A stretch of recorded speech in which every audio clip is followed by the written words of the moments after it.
Hello, Philadelphia! I'm Bruce Buffer. It's time for the Anthony Gorgano Show! Good morning! Good morning, everybody. Well, a happy Thursday to all across the Delaware Valley. Take a moment. Breathe. Breathe. Thank you, Schwarber. Thank you, Schwarbomb. A collective breath from the Delaware Valley after Kyle Schwarber's grand slam last night mercifully ended a very disturbing losing streak. And in a game that it looked like the losing streak would continue. A lot of angst across the city ended last night. We'll get to it. Anthony Gargano Show brought to you by Rite Aid. That's right, your neighborhood pharmacy. Visit your local Rite Aid today. Stock up on allergy relief or catch up on the immunizations for RSV, shingles, and more. Walk in or schedule a vaccine appointment at riteaid.com. Yeah, last night was such a breath. It was so needed. One swing. Remember, Schwarber, little bit of a drought, hitless in 16 at-bats, comes up in that spot. Bases jacked. Phillies down 5-2. It was ugly early, right? They're down 3-0. People are worried. It becomes 5-2. I'm getting memes of people jumping off of buildings. People were tense, worried about this team. Scared about the future of October. Could this be 10-1? Now look, not that it's over by any stretch of the imagination. And I spent all day yesterday telling you it's just August and you can't freak out. But I got the concern. I certainly understood the worry after you lose 5 in a row and you come home, you lose to the Marlins, and then all of a sudden you're looking up and you got a deficit. Well, that one bomb, Schwarber, just made everything feel better, right? It made you feel good. You were able to sleep last night. It was a good night. Marsh had 2 hits. We talked a lot about Brandon Marsh and the struggles that he's had. Stott, been slumping, 2 hits last night. And it was just a good night for them to get a win, to have the bats come alive and to get a win. Look, as much as I say relax, and we're a very manic city, we talked about it yesterday, and how we go super high and then super low. But the players felt it. They had a meeting yesterday, a players-only meeting. Like, that was a big deal. Like, they felt like they needed a moment to reset, which is not uncommon in August. But when you're scuffling like that, this was a big deal. Reset. And then the bats came alive. And look, they just needed that. It was a big deal. And now tonight, you got Wheeler on the mound. The Nationals come in because we had 2 with Florida. Now we got Washington for 4. You got Wheeler against Parker. And look, the Nats are pesky without a doubt. But this is where Wheeler comes in, and he's a guy who's a rock that you can always count on. So you get Wheeler. Wheeler comes in today, pitches a gem, and then you start to feel a little better. You start to climb your way out of it. And look, all the guys were talking about it. Schwarber said that this is only going to make them tougher, right? That they're going to come out of this funk even stronger and better. I was telling this to our man VG yesterday. That look, because he had a panic attack and he was in great angst.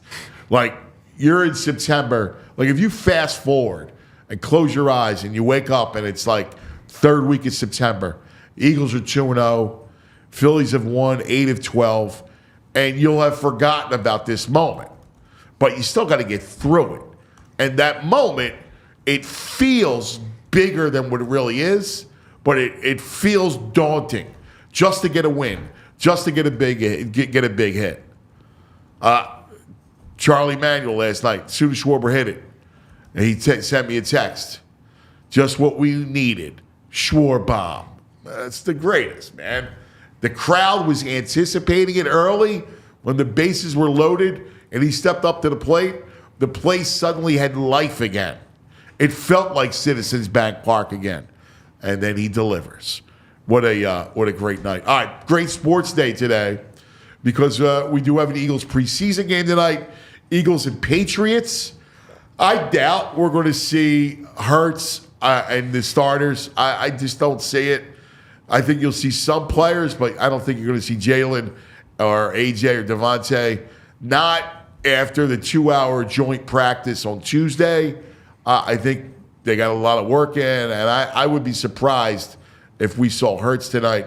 Especially, listen, it's hard not to think about it, but, when you look at what happened with JJ in Minnesota, JJ McCarthy, who was going to be, he wasn't the starter to start the season with Sam Darnold, but he was going to play, and he's their future, and he's out for the season with a torn ACL. That's a big deal.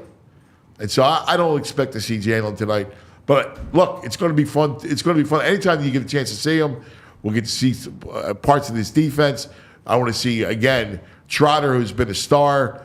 The baby axe has been all over the field. So looking forward to that. Lots to get to. Zach Berman will join us with our daily training camp report coming up in about 15 minutes. So we'll talk to Z Berm. Brad, of course, the brain, our daily grind, thanks to our friends at Parks Casino. And, of course, Baldy at 10 and Todd Zolecki at 10:30. So full show for you. Hang with us. I'm very excited because my dear friend who we worked together forever, and I love seeing him. Of course, he does an amazing job for the All PHLY Philly show with Renee. The bro, the one, the only bro, James Lynch Jr. What's up? What are you doing, brother? Bro. JP, John Zapata. Buenos dias. My cohort with us every day. Yeah. Bro. Good day. Good day. Yeah, I you was brought watching, the luck. Yeah, I was watching the perfect game with timing. the girls last night, and it almost felt like when Schwarber hit that, it was almost like a playoff moment. Like It was. Yeah, like you said, breath. Like we kind of just were like, whew. Yeah. It was The long exhale. Yeah, there was a CBP lot erupted. of tension, and courtesy of the great Jason Stark, the Phillies are now 22-3 when Kyle Schwarber hits a home run. Yeah, that's so I would simply unbelievable. just ask him to do that more. Very simple. Every night, Rob Thompson should sit down with him before the game and say, "Kyle, Yeah. I think you should hit one." There. Yeah. and I Like think the tonight's Phillies will be tonight. all right. Well, you felt the angst. Yeah, I mean, the whole yeah. city. I mean, It was JP bad. yesterday. Well, VG was. I was afraid for him. Yeah. All right. Because he's a Phillies nut. We felt the angst, and I was at the. We had a big tailgate. How'd that go, Vince from Philly Sports Strips. We did a big Italian. It was Italian Heritage Night, so we did a big Italian tailgate before the game. And in the parking lot, people were feeling it. Like they were sensitive. And then the game starts, and you fall behind, bro. Yeah, 3-0 right off. You never want to hear the booze in the first inning. That's just not, the game before, the night before, some people I knew that were down there were like, the crowd was trying to get into it. They were trying to give them a chance. And when Taiwan went down early, it was just like people turned. And it was the same vibe last night. And, leaders got to lead. And Kyle Schwarber is, the leader of this team, him and Bryce. So he went out there and took it on his back. And hopefully this is something we look back on and go, well, that was a turning point. Because it was bad baseball, just straight up bad baseball. Yeah, I mean, we talk about struggling defensively. Luck, bullpen, starting Everything. pitching, Yeah. timely hitting, men left on base, the everything. lobs, lots of lobs. There were lots of lobs. Do you want to see some? LOB? I mean, it was so bad. This is courtesy of Paul Casella. Prior to last night's game, there were 204 players with at least 65 plate appearances since the All-Star break. Trey Turner was 198th in OPS. Brandon Marsh was 197th in OPS. Bryson Stott 191. JT Realmuto 175. Bryce Harper 142nd. Wow. So, it was almost historically bad. So, hopefully that's the worst we'll ever see from them, and we can move forward. Well, and listen, you never know how it plays out, obviously. But I'm with you. I kind of, there has to be a funk at some point. Sure. You go through a long season, and we talk about it, and I always would say, how many times did I say, JP? Yeah. Baseball. This is what happens in That's baseball. how it works. Like, they can hit. Listen, I was a little disappointed because I thought JT missing all that time would come back a little locked in. But if you can get him out of it, right? Stott, even yesterday, Stott's at bats last couple days have been better. Yeah, Oh, yeah. 7, 8 pitch at bats. He's at least making some contact. So you got 2 2 for hits 3 yesterday. Not bad. Marsh, it was big to get 2 hits after because he's been striking out, not putting the ball in play. So like that almost helps. a 40% K rate. Yeah. Since the All-Star I break, know. it was like 39.7. Can't even hit righties now. Well, yesterday. So yeah, it was bad. Like there's bad, and then there's what we just went through the last 3 weeks. I mean, they were the worst team in baseball. Well, you know what's interesting? Not excluding the White Sox because they're not serious. 7-15, whatever it was. Yeah. But you know what was odd is I actually thought they had turned the corner when they took 2 LA. or 3 from the Dodgers, right? Like it was weird the way they did it because they had won 3 or 4 on that trip. Yeah. And then the bottom falls out. And the Friday night in Seattle, you kind of blew with Estevez, and Yes. like you almost took that series, and then you take Game 1 from the Diamondbacks, and you're like, all right, this is it. Yeah. And you have Wheeler, Nola, Sanchez in that house of horrors, blow Chase Field up. Oh, Dude, hate Chase Field. You have those 3 going, and you're like, all right, if you can win 2 and take 3 or 4, like they're back. Yeah. And then you lose those 3, 2 of which were in awful fashion. That place is a house of horrors. It's like the Indiana Jones crypt Yeah. with the snakes. Because they're about the snakes, right? Yeah. So it's like the snake pit. Rob made a comment out there that the hitters struggle with like the lighting in there. Yeah. And I was talking to my cousins over the weekend. It does feel different watching a game in Arizona. Yeah, there's like, a weird dim to it. Yeah, and it feels bigger than it probably is, Yeah. and it's like dim. So like, screw that stadium. I know. Avoid the Diamondbacks at all costs. Yeah, without a doubt. But look, it was interesting because I thought the same thing, and then it was just an ugly 3 days. Yeah. And then you come home, and you're still asleep. But I said this yesterday. When you go to a long West Coast trip and then you come back home, there's always an off day. Sure. And then you come back, and whether it's basketball or sluggish day. hockey, Yeah. there's always the first game back at home. You're kind of getting reacclimated to being home. And so there's that weird sleepiness that hits you. And it was ugly, right? Yeah. 2 nights ago. And that's why. Bazzolo! Oh, my God. He's throwing like innings. 87 miles an I know. hour. And like the thing that Bryson Stott, like the regression from last year, the one he flew out on into right field late in the game, that was a hanging cookie cutter, like 88 miles an hour, letter high. You drive that. Last year, Bryson Stott's putting that in the upper deck. Yeah. And the other night, he puts it to right field. And it's just like, I don't know. It was just like one of the worst funks you've seen a talented team go through in a long time. Well, that player meeting, that was pretty big for the team yesterday. You know what's funny, JP?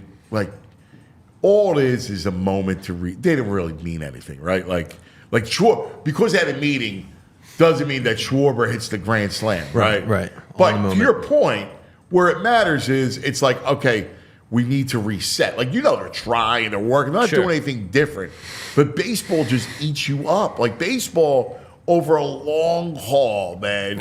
It's an absolute grind. And your mind as a hitter, like, it's such a mind bleep, right? I mean, it just is. It's a lot to watch it 6 nights Yeah. a week. You know what I mean? Like, that's a huge commitment. And to play it 7 days a week, like, Dude, I can't imagine the grind. It's and you can see it sometimes. I covered teams, right? So Yeah. I would go on the road, like, by August, I'm like, I don't even want to see another baseball game, right? Like, you just, and they feel the same way.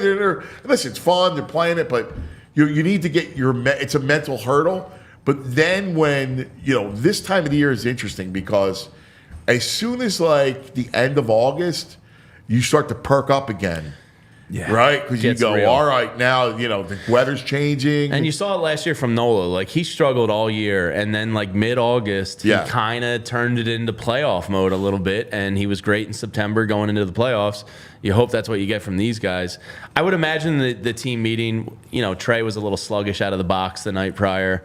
And it's not like a flip table and break TVs type of meeting. But it's like we're better than this. I know. Like, come on, we got to recalibrate here and go out there and kick some ass. Right. It's like, and as fans, it's a helpless feeling because you know how good this team is. We saw the first half, how excited everybody was, right? And, it's funny. You get so frustrated and booing and you're going, bench Trey Turner and all this other nonsense, right? And you go, listen, let them get through it. Last night, hopefully, and then you got 4 with Washington. It comes at the right time because you do have a very difficult stretch after that. You have Atlanta for 3, right? At Atlanta, at Kansas City, and then you got Houston for 3 at 13 home. 13 straight versus and tough opponent. Atlanta. Did Houston win last night? I didn't look because they were on the verge of 8 in a row. Yeah, they've been hot. really? And Verlander's about to come back. Yeah, they've been and hot. Kyle Tucker is apparently close to coming he's close. back. They won 2-1 against Tampa. So they've won 8 in a row now. Houston's hot. Yeah.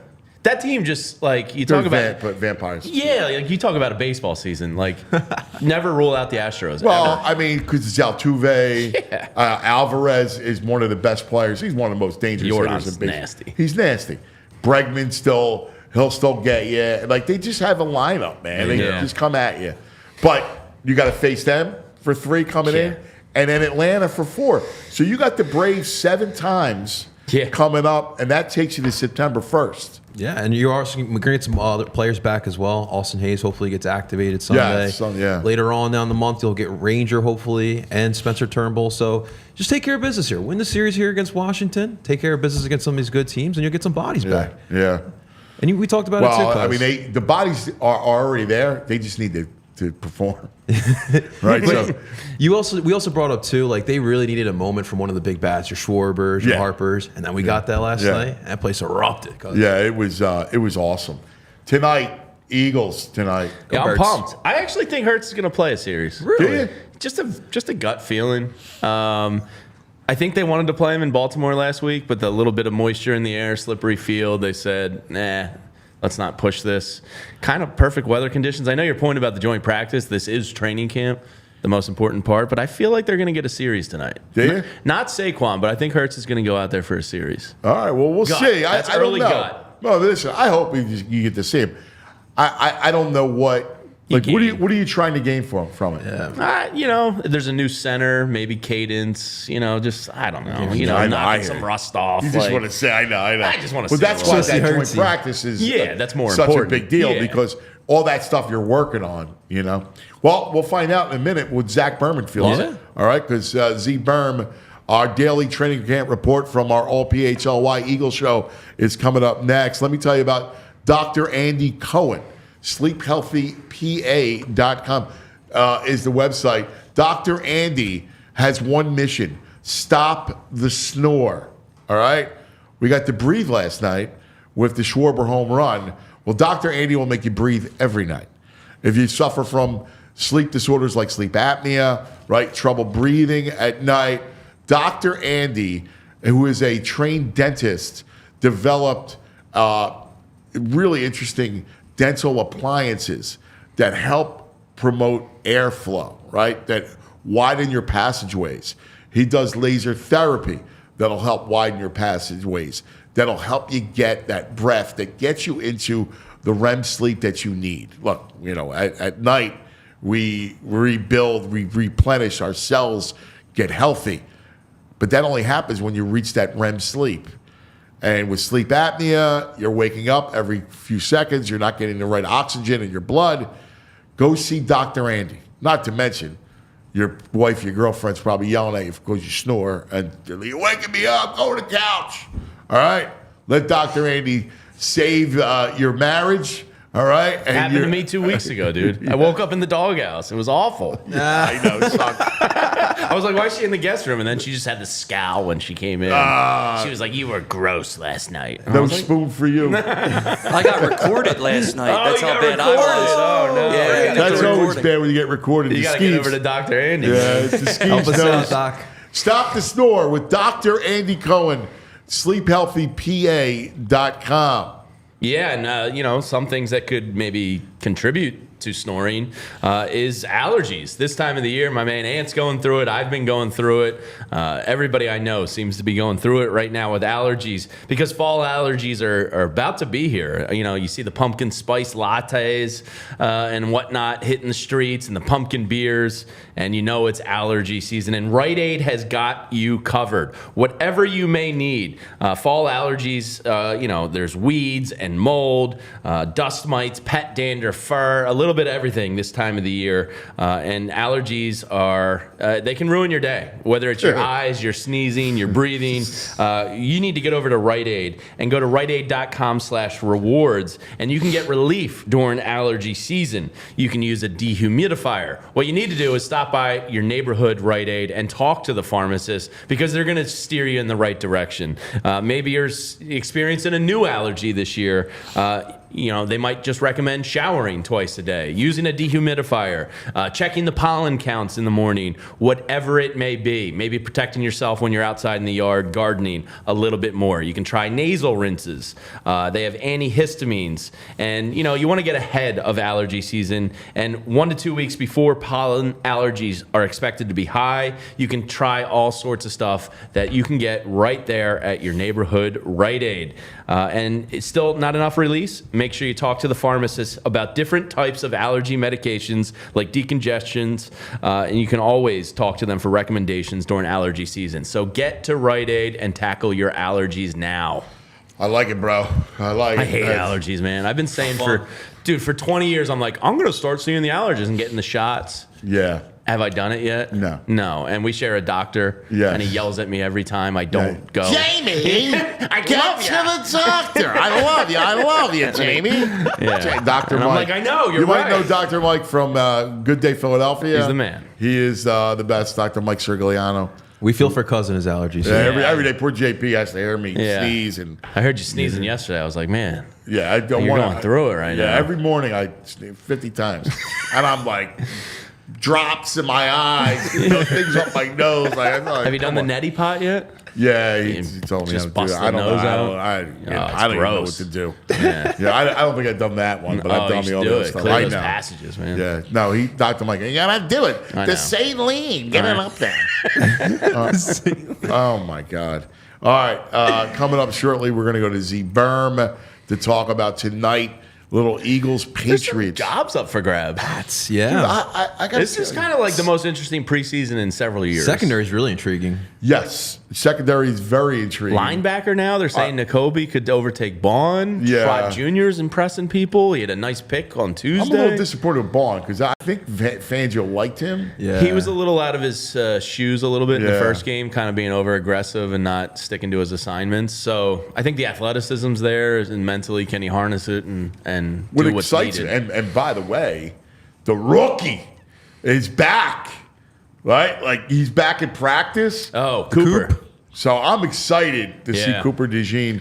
John. I'm excited for that young secondary. Think about last year. Josh Jobe was our first guy off dude, the I bench. know. Dude, they're so deep. Howie's done a terrific job. He Gives a lot of remade credit. that At secondary, yes. and they should be set for Yeah. 7, Yeah. 8 years. The guy that I cannot wait for is Jalen Carter. Like Jalen Yeah. Carter, they're going to line him up against the weak link. I think they're going to exploit.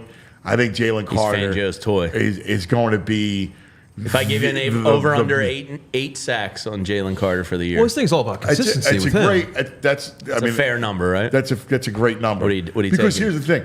Listen, I'm all bullish, so I'm going over. Yeah. But if he gets you pressures like that, it's just going to help the edges. Right? Oh, yeah. And And that's kind of the biggest concern on the team, right? Yes. We'll talk to Zach about it. That's my biggest Yes. concern, at least, Yeah. is where the edge rushing sacks coming from. Yeah.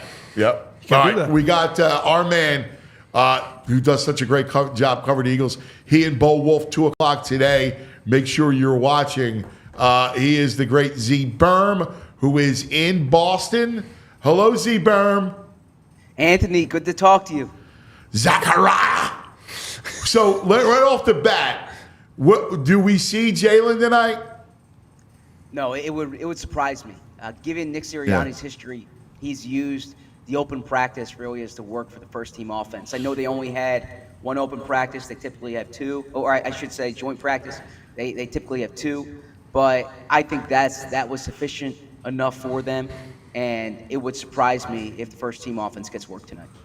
Yeah, listen. I hear you. I mean, I don't expect it, but there's a lot of intrigue that I'm looking forward to. They're an interesting. Bro and I were just talking about this, where they're such an interesting team because there's a lot of battles, obviously on defense, and the defense looked really good on Tuesday.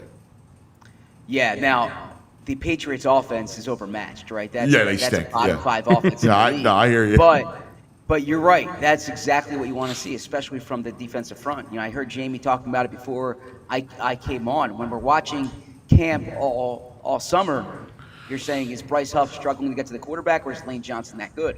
And the answer is probably Lane Johnson's that good, right? Because Bryce Huff had a good day. Nolan Smith had a good day, right? So I know that Patriots' offensive line is a bottom of the league offensive line. That said, when the Eagles defense looks like it did in joint practice, it's a good sign. Vic Fangio likes to play his guys.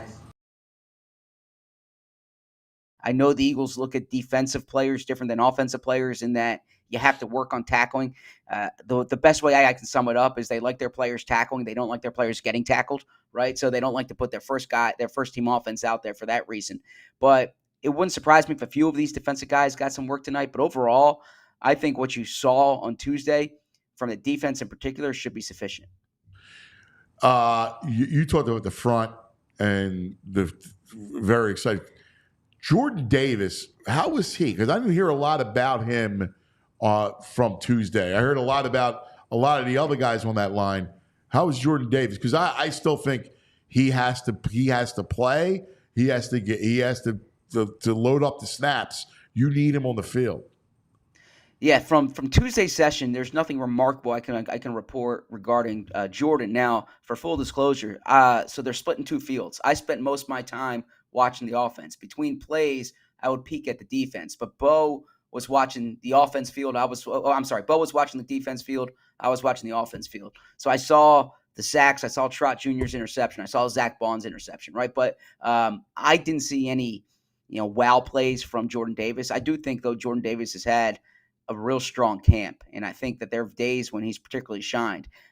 So with him, the big question is not how he looks in August; it's how he looks in November. Because he looked good last summer, he looked good last September, and then he struggled down the stretch. So it's a matter of him staying in good shape. But I would be optimistic about him based on what I've seen this summer.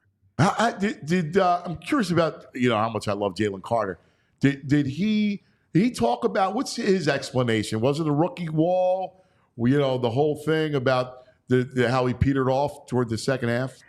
Yeah, it's something I've spoken to him about, and he kind of said just like he's emphasized conditioning, right? Not to suggest that he was out of shape last year, but listen, the rookie, it's a lot of snaps. Exactly. And you're playing 17 games and you're practicing longer, so he was a rotation player too at Georgia. And a lot of times all rotation players at Georgia, exactly, because they come in and they got 20 defensive linemen that they can interchange that are just here you go, roll exactly. through. And Kirby doesn't want them to transfer, and then they're up 20 in games. So yeah, but every time I've spoken to Jalen Carter this spring, this summer, his point of emphasis has been the shape that he needs to be in to play the amount of snaps they're expecting him to play. And that's a big talking point here. In the past, and you've been around this longer than I have, Anthony, like the Eagles historically like to rotate guys on the front. Vic Fangio, I don't think he's as much into the rotating up front as what you saw under, Jim Johnson and Jim Schwartz and even Gannon. So I'm curious to see. It wouldn't surprise me if Jalen Carter's taking 75% of the snaps this year, just because he's too good to get off the field. Yeah. And there is a major drop-off at defensive tackle. They don't have the type of D-tackle depth that they've had in the past. How are they going to bring along Cooper DeJean? Yeah, so I'm glad you asked. I have a story I'm working on now that will be on allphly.com about it. I spoke to Cooper at practice the other day.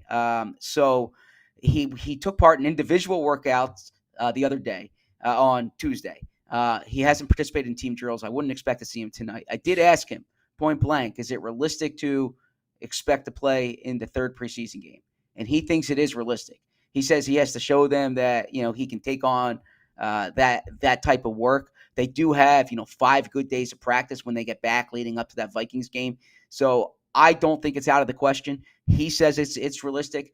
I think the big question too is what position is he going to play? He said corner and slot is where he spent most of his time in the spring and focusing on. He said he learned all 3 positions in the spring, including safety. But corner and slot is where he spent most of his time. He's talked about mental reps, but he is behind. Like he wore pads on Tuesday for the first time since that practice in November when he got injured. He hasn't played in a game, I think, since November 11th, right? So it's been a long time.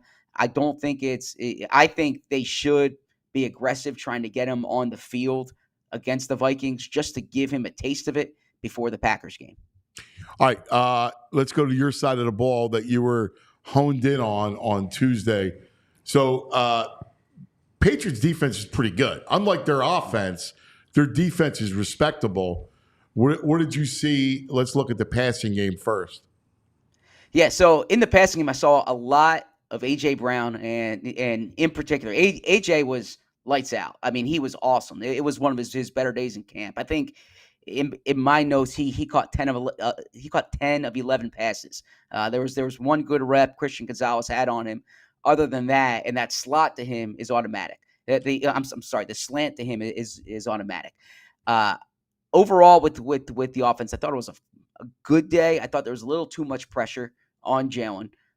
There were some blitzes there that I don't think the Eagles were quite ready for, which is, the purpose of this, but that was a problem late last year. The Patriots did show some aggressiveness. I thought Jabril Peppers had a good day in particular. Matthew Judon gave them some tough looks. He gets traded, a day later, right? The Eagles probably, yeah. I like Judon too. Yeah, I really like him. I'm surprised the Falcons made that trade without a contract worked out. We all saw what happened with Hassan Reddick. Yeah. I got to imagine that's going to be done quickly. But that strengthens the NFC. That strengthens the NFC. The Eagles see the Falcons week 2 or week 2, the home opener. So I bet they wish the Patriots kept Judon for that reason, right? But yeah, I thought that there was a little from a protection perspective that really needs to be worked on coming off that joint practice. But I thought Jalen looked good. The ball didn't hit the ground much. Still no interceptions. AJ Devontae in particular, it was heavy too. I thought down the depth chart guys, John Ross had a good day. Britton Covey was running his way open. I didn't think it was Johnny Wilson's best day. I think for fans, the highlight they would really like was there was a wheel route to Saquon Barkley down the right sideline. And Ben Barkley beats Judon on the play. It was a similar play the Eagles ran to Gainwell in the open practice in the link. And when you saw Barkley make that catch, you say, all right, there's something real here. But my big takeaway from watching the offense was just AJ is so much better than most of the cornerbacks he faces every day and every week. And I think it's going to be it's not bold to say this, but it's going to be a big AJ year. Hey, Zach, Jamie Lynch here. First time, long time. Pleasure to speak with you. Good to see you. Yeah, tonight is a quasi-important game for some guys on the fringe of maybe fighting for a starting job, fighting for depth chart, positioning. What to you is the most interesting one? Is it the outside cornerback tonight between maybe like a Ringo and Rodgers, or is it Zach Bond versus Nakobe Dean, who apparently has had a pretty nice week and a half here? What do you think is the most important position kind of battle tonight that we'll see? I would say linebacker, and Trot Jr. in particular. Now, I don't know if Trot Jr. will push to start week 1, but I think I say linebacker because I don't think they're going to hold a lot of those guys back tonight. Maybe Devin White and Zach Bond a bit. They didn't play a lot of snaps against the Ravens. I can't imagine they play a lot of snaps against the Patriots. I think you'll see quite a bit of Nakobe. I think you'll see quite a bit of Jeremiah Trotter Jr. And those are guys who are going to factor into the mix. And I think there's more ambiguity about how that position is going to sort itself out. Zach Bond is a big unknown from an inside linebacker perspective. Whereas at corner, I agree with you, and I do hope that Fangio plays Keeley, plays Isaiah Rodgers, and we get a better sense of them. I have a piece up now on PHLY.com for the diehards on 12 players I'm focused in on tonight. and Keely Ringo was on there, because I would take Keely Ringo over Isaiah Rodgers as a starter right now. If I go based on what I've seen in practice, Isaiah Rodgers has been the first one up the past week and a half. Keely's mixed in there, but it would seem based on that Rodgers has the lead. I think Ringo's played better. I think Ringo has more upside, but that is an interesting one. I just think linebacker, because there's less resistance to playing time for a guy like Trotter to work his way up. I'm really interested in watching Trotter tonight. And you know Howie very well at this point. How active is he being about the third wide receiver position? Do you think that's something internally that they are comfortable with, or do you think they're exploring any and all options out there? Yeah, I think the latter. I think exploring options. I think they're comfortable. So this is the best way I'll frame it. I think they're comfortable going into this with, if you have a combination of Johnny Wilson and Britton Covey as really the fifth option in your passing game, I think they can get by with that, right? But where there's concern is if AJ were to go down, if Devontae were to go down, who's there? And they don't really have, there's some teams where the third receiver can be a 2 somewhere else. With the Eagles, their third receivers would be 4 somewhere else, right? Now their 1 and 2s are all pros, but they're 3, they're 4, they're 5. It's not that good. And by the way, Bo pointed this out on our show the other day, because he's watching the Patriots offense. He thought the Patriots receivers, like they have better depth than the Eagles. He thought they were giving the Eagles corners a hard time. And so I do think that that's something Howie is going to look at. I think there's some options out there. I don't think that, I keep hearing this conversation that they have this extra third round pick to dangle. I also know from talking to them, they think next year's draft is going to be loaded because, there's a whole, because of NIL. They're not trading that pick. Yeah. There's no way they're trading that pick. Yeah. So Zach, and not for a third wide receiver. Is there a surplus position? Avonte Maddox is kind of invaluable in his versatility, but is there somebody like that on the roster that they could use to kind of, get rid of, for lack of a better word? Yeah, that's a good question. There are 2 positions I would point to. First off, I would point to corner, because there's a lot of depth there. Eli Ricks, I might be higher on him than someone in the league. I like what I saw last year. I think he's been solid this summer. I think that's, if you're a team that needs young corners, I would try to trade for Eli Ricks, because he's the 5th, 6th guy here right now. And the Eagles might keep him just because they don't want to get rid of good players. They don't want to get rid of good young players who are cheap, or I should say inexpensive rather. But they I think they can do a corner 4 receiver trade. The other thing I'll float out there too is offensive tackle depth, and that might surprise some of our listeners and viewers to hear. But let me explain why, because I need to imagine that Tyler Steen, assuming he's not the right guard, and certainly looks like Mekhi Becton's going to be the right guard, I would imagine they're going to get Tyler Steen right tackle reps at some point here, even left tackle reps to be your swing guy. He's more of a natural tackle. I asked Nick this the other day. Nick didn't poo-poo the idea. He said they need versatility from everyone. They're just not there yet with Steen. But Darian Kennard is someone who played every snap in that was interesting. The preseason. Yeah, he played every snap against the Ravens. Part of that might be them trying to hide Aneem Dankwa, who's an undrafted rookie, a big project. But Darian Kennard was a 5th-round pick by the Chiefs. And, the Chiefs, Andy, Brett Veach, they know how to evaluate offensive linemen, right? Couldn't really push his way through. The Eagles paid good money to get him on a futures deal. They bring him here to Philly, kind of guard tackle. They didn't really know. He settled in the tackle the past week and a half. Lane Johnson said yesterday, or Tuesday rather, that he's a player who's been on the rise. It wouldn't surprise me if he gets some good film here. If they showcase him again, get some good film, you can flip him maybe for a position where you need, like wide receiver. Yeah, I could totally see that. That 3rd round pick though, I know that they're excited for that thing. So that draft next year is going to be really good. I mean, look, it's interesting how you build rosters, right? Like they are top heavy, and both said the same thing. We were talking about the Patriots wide receiver depth and how any of them could be the 3rd wide receiver on the Eagles. But like when you have a Devontae and an AJ, like you'd rather have that tandem and then hope that there's no serious injuries.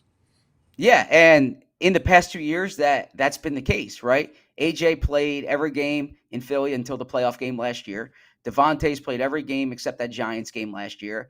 Now it looked bad when those guys weren't on the field, but when they're healthy, the point is right. Like they're not going to throw the ball much to the third wide receiver. He's the fifth option in the passing game after Goddard and Saquon.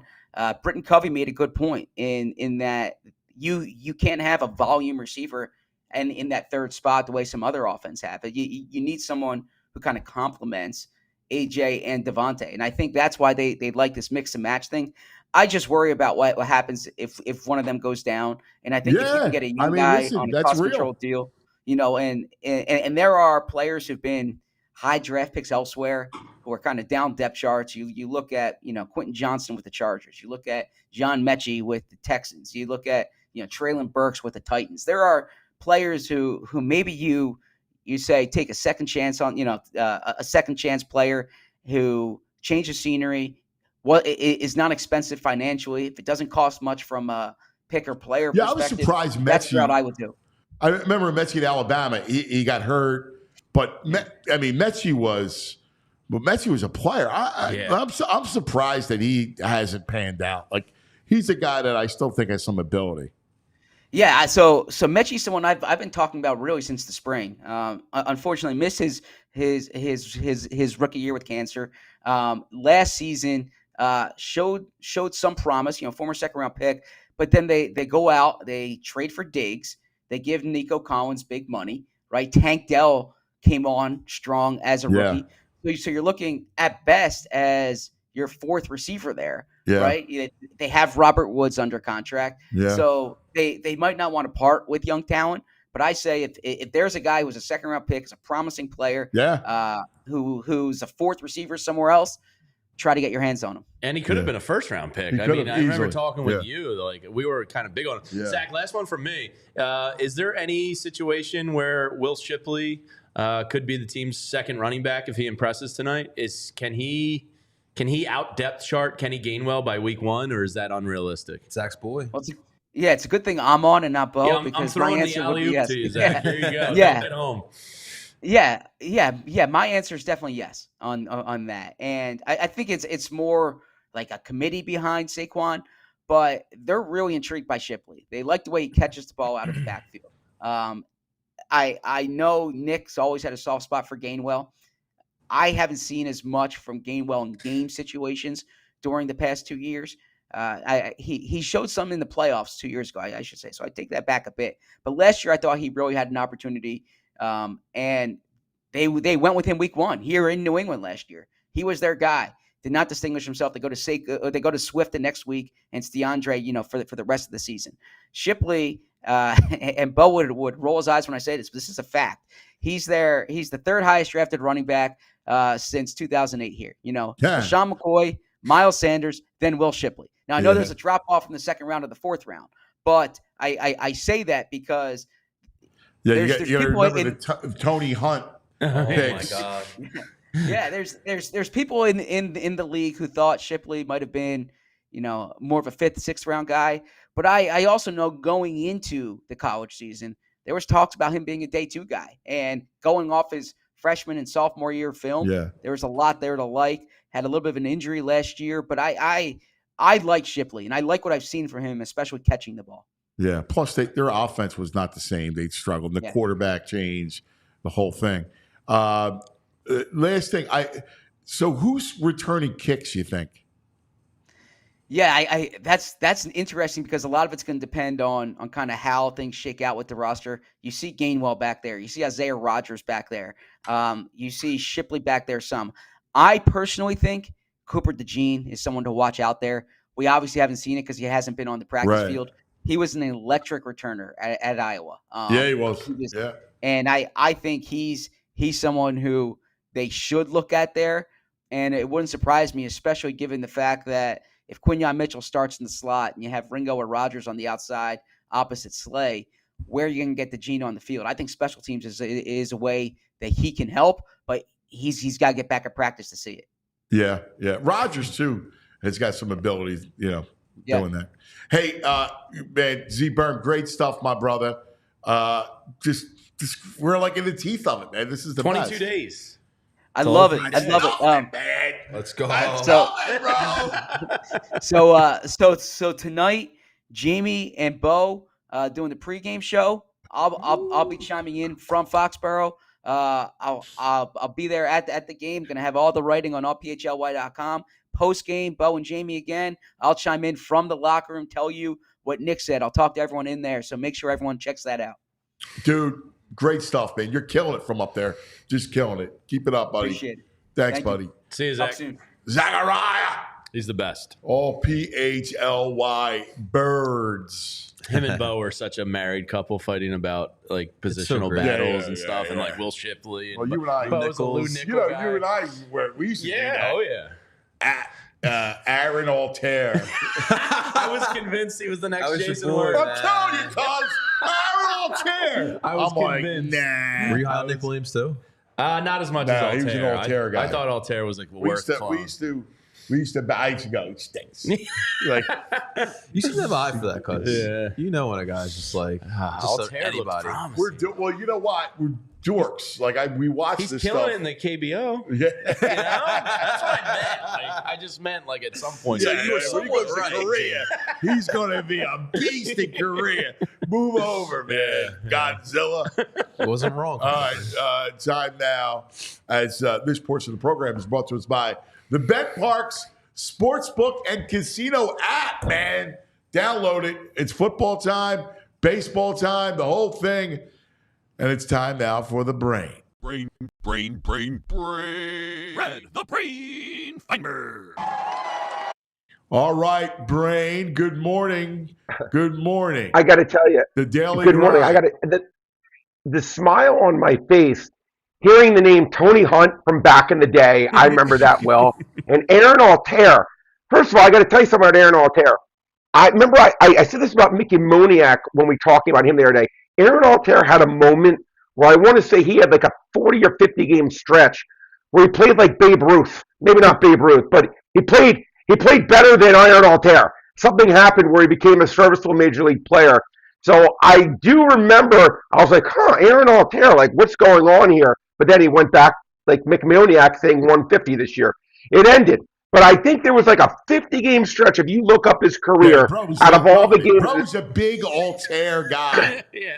Like, we used to fight about it. I'm like, no, dude, no. Well, about him, the only three people were him and his two parents. That was about it.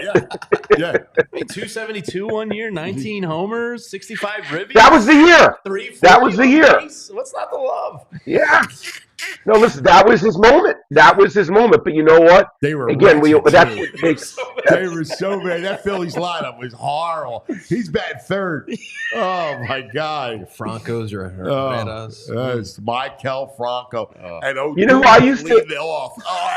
No, Cal's hitting bombs in Anthony, Mexico. you know who I thought was going to be great? Anthony, you know who I thought was going to be great? Who's that? I'm going back a long time ago, but I was like a young kid. I'm like, Jeff Stone's going to win batting titles after batting titles. I was with you. Okay. Yeah, skates. Jeff He hit Stone was the 362 one- one year. 362. He threw away his And- TV, right? That was the best story ever with Jeff Stone. Spoke Spanish. Yeah, That was the best. That was the best all-time story. yeah. He thought, Jeff Stone thought the TV was broke, right? Because it only spoke Spanish because he was down there. Sounds like a bad That's making me cry. So Jeff Stone was so fast. He was, they Yes. called him skates because he used to fall down all the time. They said right. his That's right. legs were too fast for his brain. And so they called him skates. And I could remember thinking, wow, he's an amazing leadoff guy. He's going to steal, 100 bases and all that. Yeah, that's what I thought the same, man. And, Yeah. he was. I love bringing up those names from the past, but Aaron Altair was a good one, and so was Tony Hunt. So I always love hearing when you bring up some of those names that, The bust not the Tony Mike Hunt's an Schmitz of the interesting world. one because, man, He was a beast at Penn State. he was a great. He was. He was. He was. So back then, the Eagles' vice president of personnel was a guy named Tom Heckert. Tommy Yeah, Tom passed Heckert, away of cancer. Tommy was a great guy. I loved him. His father worked for the Dolphins. He grew up like cutting tape at 10 years old. Yeah. Wow. And I was very close to him. We used to go out a lot. And I'll never forget that draft. And I'm texting him during the draft. I'm like, dude, Tony's still there, dude. We need him back behind Dukes. He's like, I'm already on it. And I remember being so excited because I thought Tony Hunt was going to be a play. Didn't work out, buddy. It's hard, man. I got to tell you, it's hard. That's what I'm saying. I have a theory. Let me ask you guys a question. If you think about this, right, we pay the best players like Patrick Mahomes, $50 million, which they should, obviously, right? I always had a theory, like, I would make, because obviously it's hard to get Patrick Mahomes, but if you could find the best scout in the world, I would invest real money to get that person, like someone who thinks Tom Brady was a first-round talent when he was a sixth-round player. There's guys out there that they're just great at finding these players. I would pay those guys saying, you know what, I don't have to find. The problem is it's so, analytically driven. When they look at talent now, the analytic piece of it, they trust that more than the eye. And I'm with you. Like, listen, I'm not saying you discount, all those numbers and try to read between it, but there's something to be said for those guys, to your point, Brain, those guys that have that eye and they've seen players, they just know it, man. They could see it. They could see holes where we go, no. They look that they could see just pure upside. Those guys are Anthony, my Shark Tank idea, it's never going to happen, but I always thought this would be a good one. You know how they had, like, for the UFC, they had, like, a UFC challenge where someone gets the guy wins, now he's in the UFC.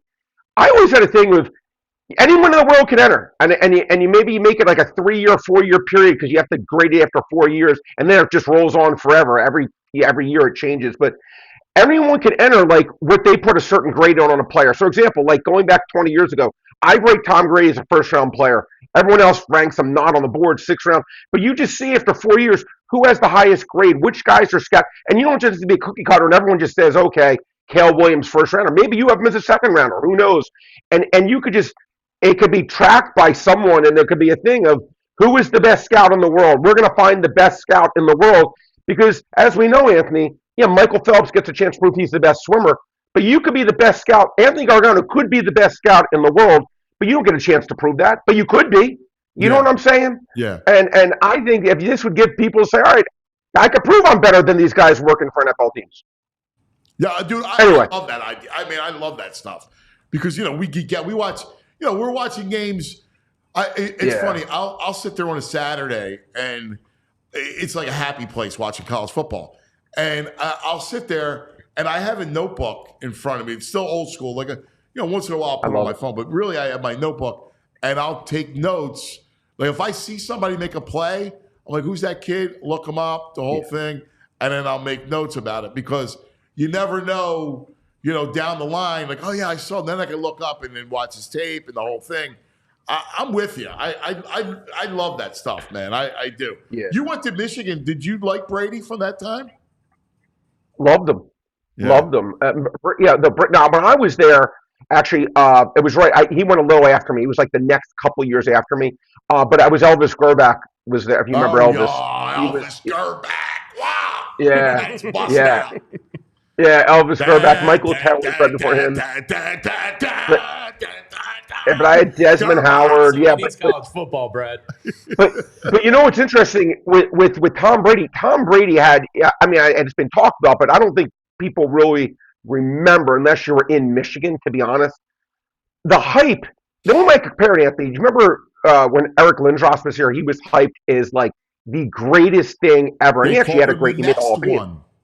Right, the next one. Right, he was hyped like crazy. I am telling you, from being Drew Henson didn't even make the NFL. Well, he but the also hype was a baseball player who got drafted by the Yankees.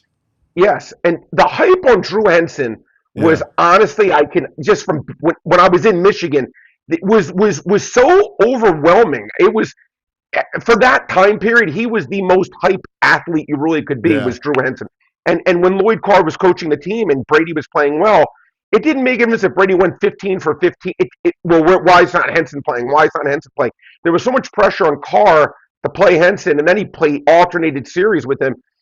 I give Brady a lot of mental fortitude credit for because everyone wanted Drew Henson to be the quarterback. Agreed. And you look back years later and you're like, all right, well, Tom Brady. But Tom Brady really wasn't beloved the way he should have been. And it wasn't his fault. It was just the way that it was. No, you're spot on. Anyway. All right. What do you got tonight? Anything tonight? Yeah. Slim Yeah, night. Anthony, not my favorite card, but I'm going to tell you, it's interesting. There's a guy on the Brewers named Tobias Myers. Now, I hate, and I talk about fading things I hate. I faded the Padres strikeout yesterday. Mitch Keller did not get there. I hate fading this Dodgers lineup because I think they are scary good right now. But let me read you some of this data right now on Tobias Myers. His last 30 innings, he's allowed only 20 hits with 4 runs. His hits per inning is spectacular. He's pitched really, really well this year. He's going against Jack Flaherty. You're probably sick and tired of me talking about Jack Flaherty, but I think Jack Flaherty's been terrific all year. I like under 4.5 runs, only minus 122 in the park site. Basically, I don't think there'll be a run scored per inning. I always take pitching over hitting. Only sport in the world where defense trumps offense is Major League Baseball. I say there's 4 or less runs scored. I thought that should have been closer to 4. That extra half run is what it cashes it for. So it's 2-2 after 5. And I don't think either pitcher's going to give up 3 runs. And guess what? If neither pitcher gives up 3 runs, it can be kind of impossible to lose that bet. That is my favorite play of the day, Anthony. Oh, I love it. Love it. Anything, Eagles? I mean, I know. Just it's funny. It's tough, and I know. I check it. Always trying to get how many are the starters going to play. Look, Patriots. I think right now we're sitting on Parks as a 2.5 point favorite. Man, you talk about. God, can you imagine being a Patriots fan right now? They're just basically punting the season already. Yeah. So look, I mean, only way I can look here, and I'm just not going to do it, would be the Philadelphia side, because I do think New England is really just wretched, bereft of talent on. But again, that line's telling you you're not going to probably be seeing much, maybe a series from any real Philadelphia. We just had Zach on, and he was like, they're not playing. So it's not official. So it's all Tuesday was their day. They're not doing that. Yeah, that usually happens in those things. So you're really not going to get. This is going to be the let's call it the D or E Philadelphia Eagles football lineup. But I just can't back New England. I just think that they're going to be, my opinion, I think they're going to finish actually with the worst record in the NFL. Yeah, I agree. I think they are worse than Carolina, worse than anyone, but we'll see. Brain, great stuff as always, buddy. I'll see you tomorrow, buddy. Appreciate you. There he is, the Brain at bradsbestbets.com. Brought to us by the Bet Park Sportsbook and Casino at the Daily Grind. Hey, by the way, speaking of which, check it out. All right, you go look at that Bet Park. So I'm going to open it up right now. So, like the Brain said, the Patriots are 2.5. A little over under on that at 35.5. What do you think, Ant? We're going to get an offensive preseason game? Oh my God. I don't think so. Now, I will tell you that we are bullish on the Phillies, but the Phillies you have to lay a hefty price. Yeah, I think Wheeler's a lock. I'm with you. Yeah, I am too. I'm not a hefty price layer, right? But I do think Wheeler is going to right the ship here. Minus 278. Woo! Wow, that's a spicy meatball. Yeah, it is that's a fat meatball, man. You got that right against that Mitchell Parker Phillies. Hey, anyway, there's a myriad of ways to play all the games, and look, football's around the corner, so already futures. I mean, you name it. The Bet Parks app has all that, and the casino, live baccarat, live roulette, live blackjack with live dealers right on your phone. It's incredible. And in fact, new customers, you can get up to $1,000 back if you're down in the first 24 hours of play. BetParks.com has all the details. You got to be in PA, New Jersey, Maryland, Ohio. If you have a gambling problem, please call 1-800-GAMBLER. It is the Bet Parks Sportsbook and Casino app. And we're brought to you by Primo's. Football game tonight. Got your Primo. How about, dude? Oh, dude, you'll appreciate this. So we were down in Sea Isle this weekend. My cousin married a German girl. 18 Berliners came over to experience the shore. And, they were doing some stuff in Philly this week and all that. So my cousin Sally. Did they go to Brauhaus? No, I'll have to recommend that. But my cousin Sally's sitting there, and we're getting ready for a beach day. She goes, I'm going to order a bunch of Primos for everybody. What do you want? And she just, like, took the room, and she ended up ordering, like, 40 different Primos. Wow. But we introduced some Germans to the Primo. And what did you get? My standby is a turkey Diablo, but I love the Bada Bing. Yes. I mean, come on. Their cutlets they just kind of like melt. They are. The cutlets are done so well. You know, what do you usually get, JP? Roast beef Diablo. I judge a hoagie shop by the roast beef, and Primo's has. Really? You're a roast beef man. Best. Look at that. A good roast beef is tough because, like, elite roast beef is great. Yeah. And then there's some roast beef where you're like, I always go by the Italian meats. When I worked at Jersey Mike's, we used to trim the fat. Yeah. And we used to cook it too. We don't know about that. Yeah, that's right. When I used to cook it myself. I would say bleep that, but we can't. Well, have no bleep. Well, they're not hoagie. So can we get some Primos in Berlin now? I think these people are hooked. Yes. Can we talk to Nick and get one in Berlin? We'll get some Primos in Berlin. I mean, Europe's got sandwiches like they don't have like they don't have the seeded roll. The seeded roll, brother. Bread, the Philadelphia bread. It's all about the water. There's over, my God, 90 locations across the Delaware Valley. The seeded roll, it's incredible. All right, it's just like the original taste on Rittner Street. So make sure you go to primohoagies.com. You'll say what I always say, man. It's not just a hoagie. It's a primo. All right. We have reached the 10 o'clock hour of the program, and it's brought to you by TrueMark Financial Credit Union. Check out the credit union difference at truemark.com/PHLY. Stop into a branch. You're going to see the great people at TrueMark. Baldy's going to join us coming up momentarily. Oh, man. My man, Tony the Ref. Tony! Says, what's up, bro? What's up, Tony? That's awesome. I love reconnecting in our new space with some of our old people. I love it, too. I know it's the best. At some point, so we're going to do so tomorrow, we're going to do calls, right? And, nice. You know, like right around 10:30, if you want to chime in, we'll go through it. We're trying to get everything ready for football season. Yeah. So we need it. You know how it is. Like Mondays. 22 days. Not that I'm counting. Mondays and Fridays, man. Oh, yeah. We're always my favorite on the air. The pulse of the town. Right? Because you remember, like, on a Monday morning, we'd walk in, the calls would be lined up, and Eagles. Yeah.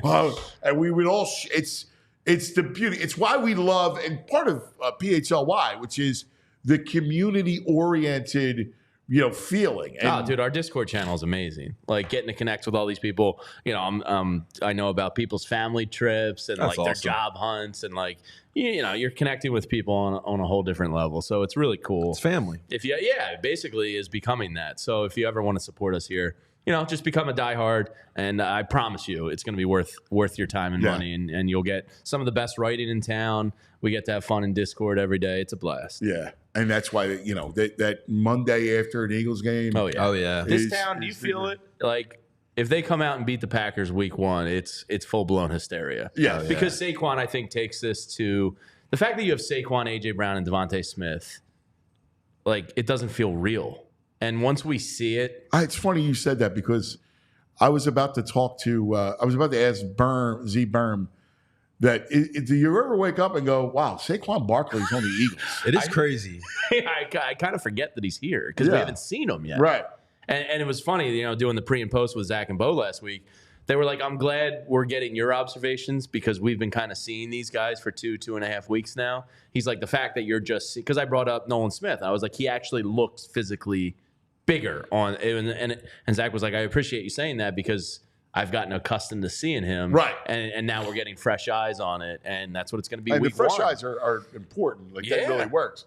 But that's Saquon we haven't even seen yet. I mean, he's going to get this town like nuts. In this offense. I mean, it's going to be so interesting. It's going to be interesting. All right, he's here. Oh, Baldy. You know it's NFL, right? It's Baldy.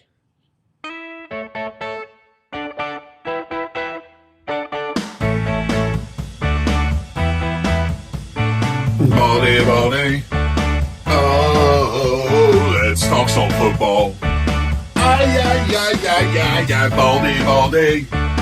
Oh, he likes pizza and football. Oh, Baldy! Yes. Is that the greatest? Is that not the greatest ever? Here he is! Sight for sore eyes! The one, the only, Baldy! What's up, my brother? Cuz you look fired up today, man. Must have You know been what? that The Phillies weather's comeback changed. or Eagles scrimmage or what's going on?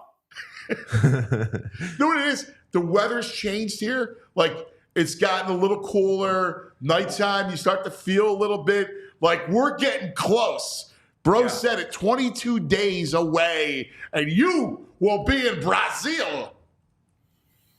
I just got to figure out a way to get down to the field. I don't have a field pass yet, so I got to get that done. So I'm working on that. But, yeah, I'm looking forward to it, really, because I think, it's interesting. The Eagles didn't really show this last week, but we saw teams around the league play their starting offense. We saw Cincinnati, Joe Burrow. We saw Mahomes, Josh Allen, C.J. Stroud. I mean, I don't think these teams want to wait till the middle of September, end of September to find the rhythm. To me, I think some of these teams are like, we're not coasting into this thing. We're going to get our team ready to play. We understand the chance for injury exists always. But I feel like a lot of teams said, you know what, we're gonna hit the ground running. September 6th, Sao Paulo, Jordan Love is out there. We're gonna see some of these teams play their starters a lot more in the preseason than I think we're used to. Yeah, that was one of my notes for you, which is it's noticeable, guys, that there are teams that are starting to play their people. And it feels like more urgent. What do you attribute that to? Well, I don't know exactly, because look, we've had 3 preseason games the last couple of years, so that's not it. But typically we see the guys, because there's a 2-week layoff between the last preseason game and the start of the season.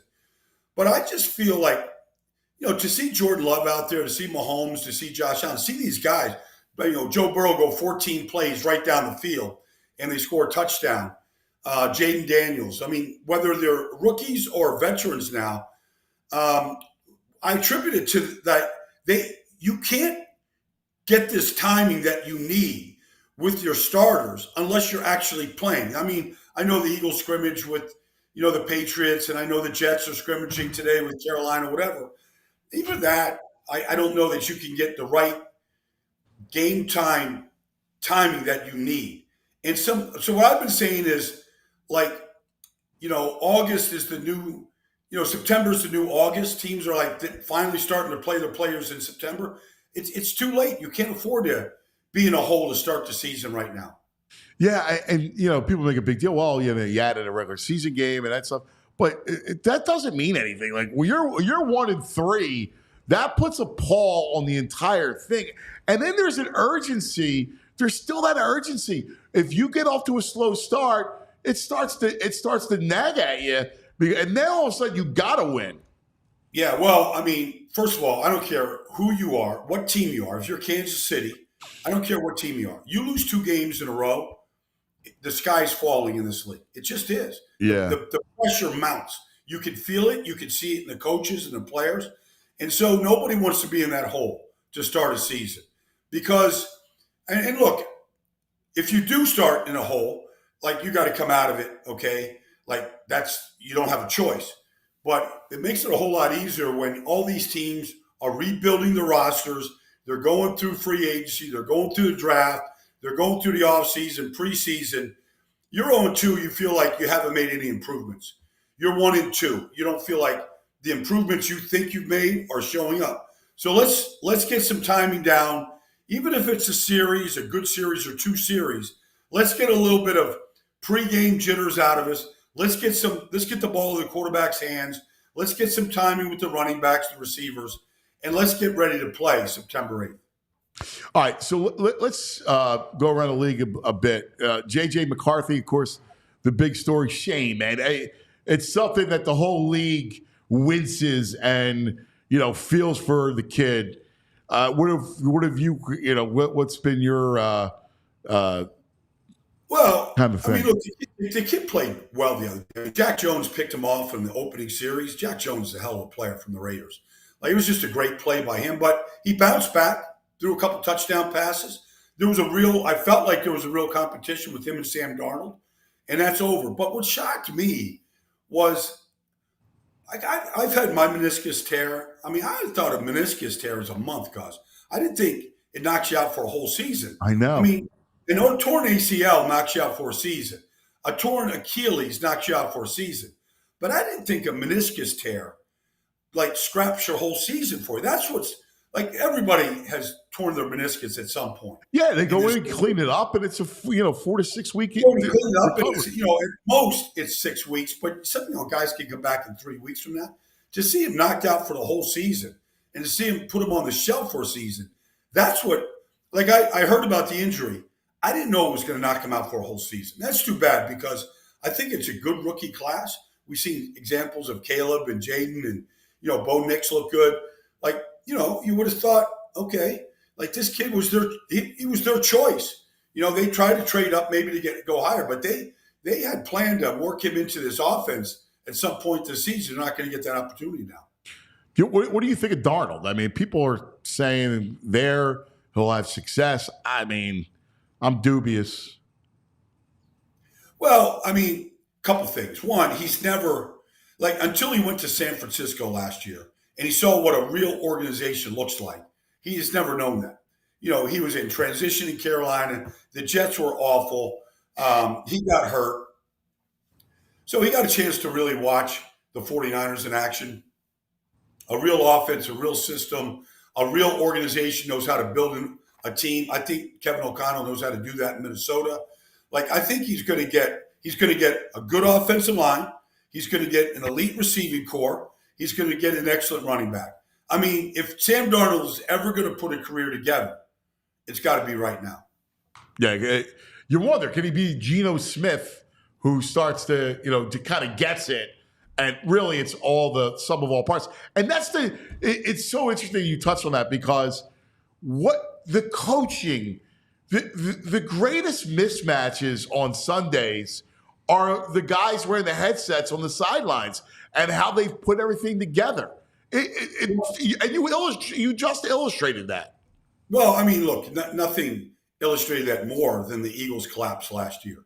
And, all the different things they did on the defensive side of the ball, Sean Desai, Matt Patricia, et cetera, et cetera. Just the play calling at the end. Jason Kelsey talked about it yesterday. They scaled back so much that they were so simple and they were so easy to diagnose. Like, the game, like, the head coach, if it is Sean McVay or Kyle Shanahan or they're Andy Reid, they are the play callers. It is in their hands. Who are they going up against? Spagnuolo against whatever your coordinator is. That chess match is real. All right. How are you going to react to the blitzes? How are you going to look to the different defensive schemes that they're going to employ? All the disguises that they're going to do. The chess match is in the hands of the play callers, period. And it's next level in this league, because it never really ends and it never stops. All right. So what about Dallas? What's the latest? What are you hearing about the Cowboys? Well, I mean, Jerry Jones put his foot in the sand last week and saying, like, we're good. He kind of backtracked a little bit on CeeDee Lamb. They're not going anywhere without CeeDee Lamb. The whole offense went through him. I mean, he caught 1/3 of all the completions that Dak had last year went to CeeDee Lamb. Like, every big play. You look at the Eagles games last year and what he did against them. Like, they had no answer for CeeDee Lamb. The guy is a great player. He is an elite. That guy over the middle reminds me of Drew Pearson over the middle. He's fearless. And he plays multiple positions. Like, he lines up everywhere. He's looking for matchups. And it's Dak's first read. Like, you take him out of the offense, they're not going to be very good. And so, now, maybe he's one of those guys, like, I remember Zach Taylor telling me that Jamar Chase needs 2 days of practice, he's good to go. And maybe CD does. I just think that guys that missed camp and miss off seasons the way he has, they always struggle the next year. Nick Bosa told me that last year. Like, he missed all the camp, all the offseason. He came in on Friday before the opener, and he wasn't the same guy as he was when he was Defensive Player of the Year. I think it's going to affect the Cowboys, and that's just me. But I don't believe you get timing I don't think it's riding a bike. You don't get timing by just showing up. Yeah, I listen. I feel you. Let's go through some of these teams because you've been making the tour. You've been at camps. You've gotten vibes on certain teams. Give me some team. Let's look at the NFC first. Teams that have the arrow up that you're going, all right, like I like what I'm seeing. I like what I'm hearing. And then maybe a couple that are down.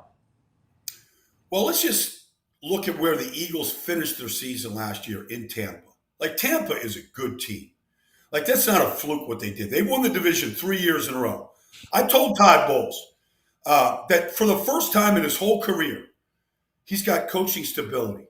Jason Light, Todd Bowles, like they won the Super Bowl. All right, Bruce, Arians, like he retires. Okay, here we go. Like, that is a good football team. Graham Barton I think is going to be a very good center. But defensively, they got a good blend of young and old guys, veteran players in key positions, but young players. The receiving core is very good. This Jalen McMillan out of Washington, they love him. He might be their slot receiver. They're going to move the ball on the ground for the first time in 5 years. Like, I like Tampa, but I think Atlanta will be better. You saw what Michael Penix did last week. Like, that kid, like, I know it's Kirk Cousins' team, but if something happens to Kirk, they're going to be fine with Michael Penix. I like both those teams to step up. I'm not so sure about New Orleans. The Rams are going to be very good. Yeah. They're going to be very good. Like, now, they scare me. Well, they're -3 starting offensive linemen, so I got to see Rob Havenstein if he comes back, and, Alaric Jackson, their left tackle. I mean, they're minus their starting tackles right now. So I got to see how quickly they come back. And but Seattle's going to be good. Like, they've addressed some problems on the defense. The coach, I think, knows what he's doing. I think they're going to be pretty good. Like, those are teams I think the arrow's looking up in the NFC. Wow, that's interesting. How about you go? Maybe the arrow's a little down in the NFC. I mean, I don't know. Minnesota right now, we got to see. I mean, they got to. You're down to Sam Darnold and really nobody else right now. So, if Sam could do it, I think they're going to be okay. I know that Brian Flores can coach. They've had to rebuild their entire defensive line. So that's a difficult thing to do. Now, they've got talent there, but that's difficult to replace 4 starters on the defensive line.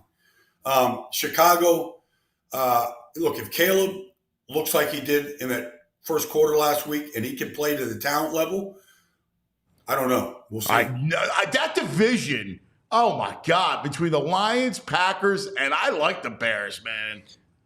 Oh, my. That division's nasty. I joke about this to every team I talk to in this league because they always ask me about Philly. I'm like, well, the Eagles' best linebacker starts for the Bears, and TJ Edwards. TJ Edwards. Like, he's still the Eagles' best linebacker. You can watch Zach Bond and Devin White and, Nakobe and, Trot. You can walk them all. I'm like, that's the best linebacker in Chicago. So, like, that defense last year, they beat Detroit down the stretch. They beat the Packers down the stretch. Like, they were good in their division last year, and now you had Caleb and Keenan, and DJ in his second year in Rome and Swift.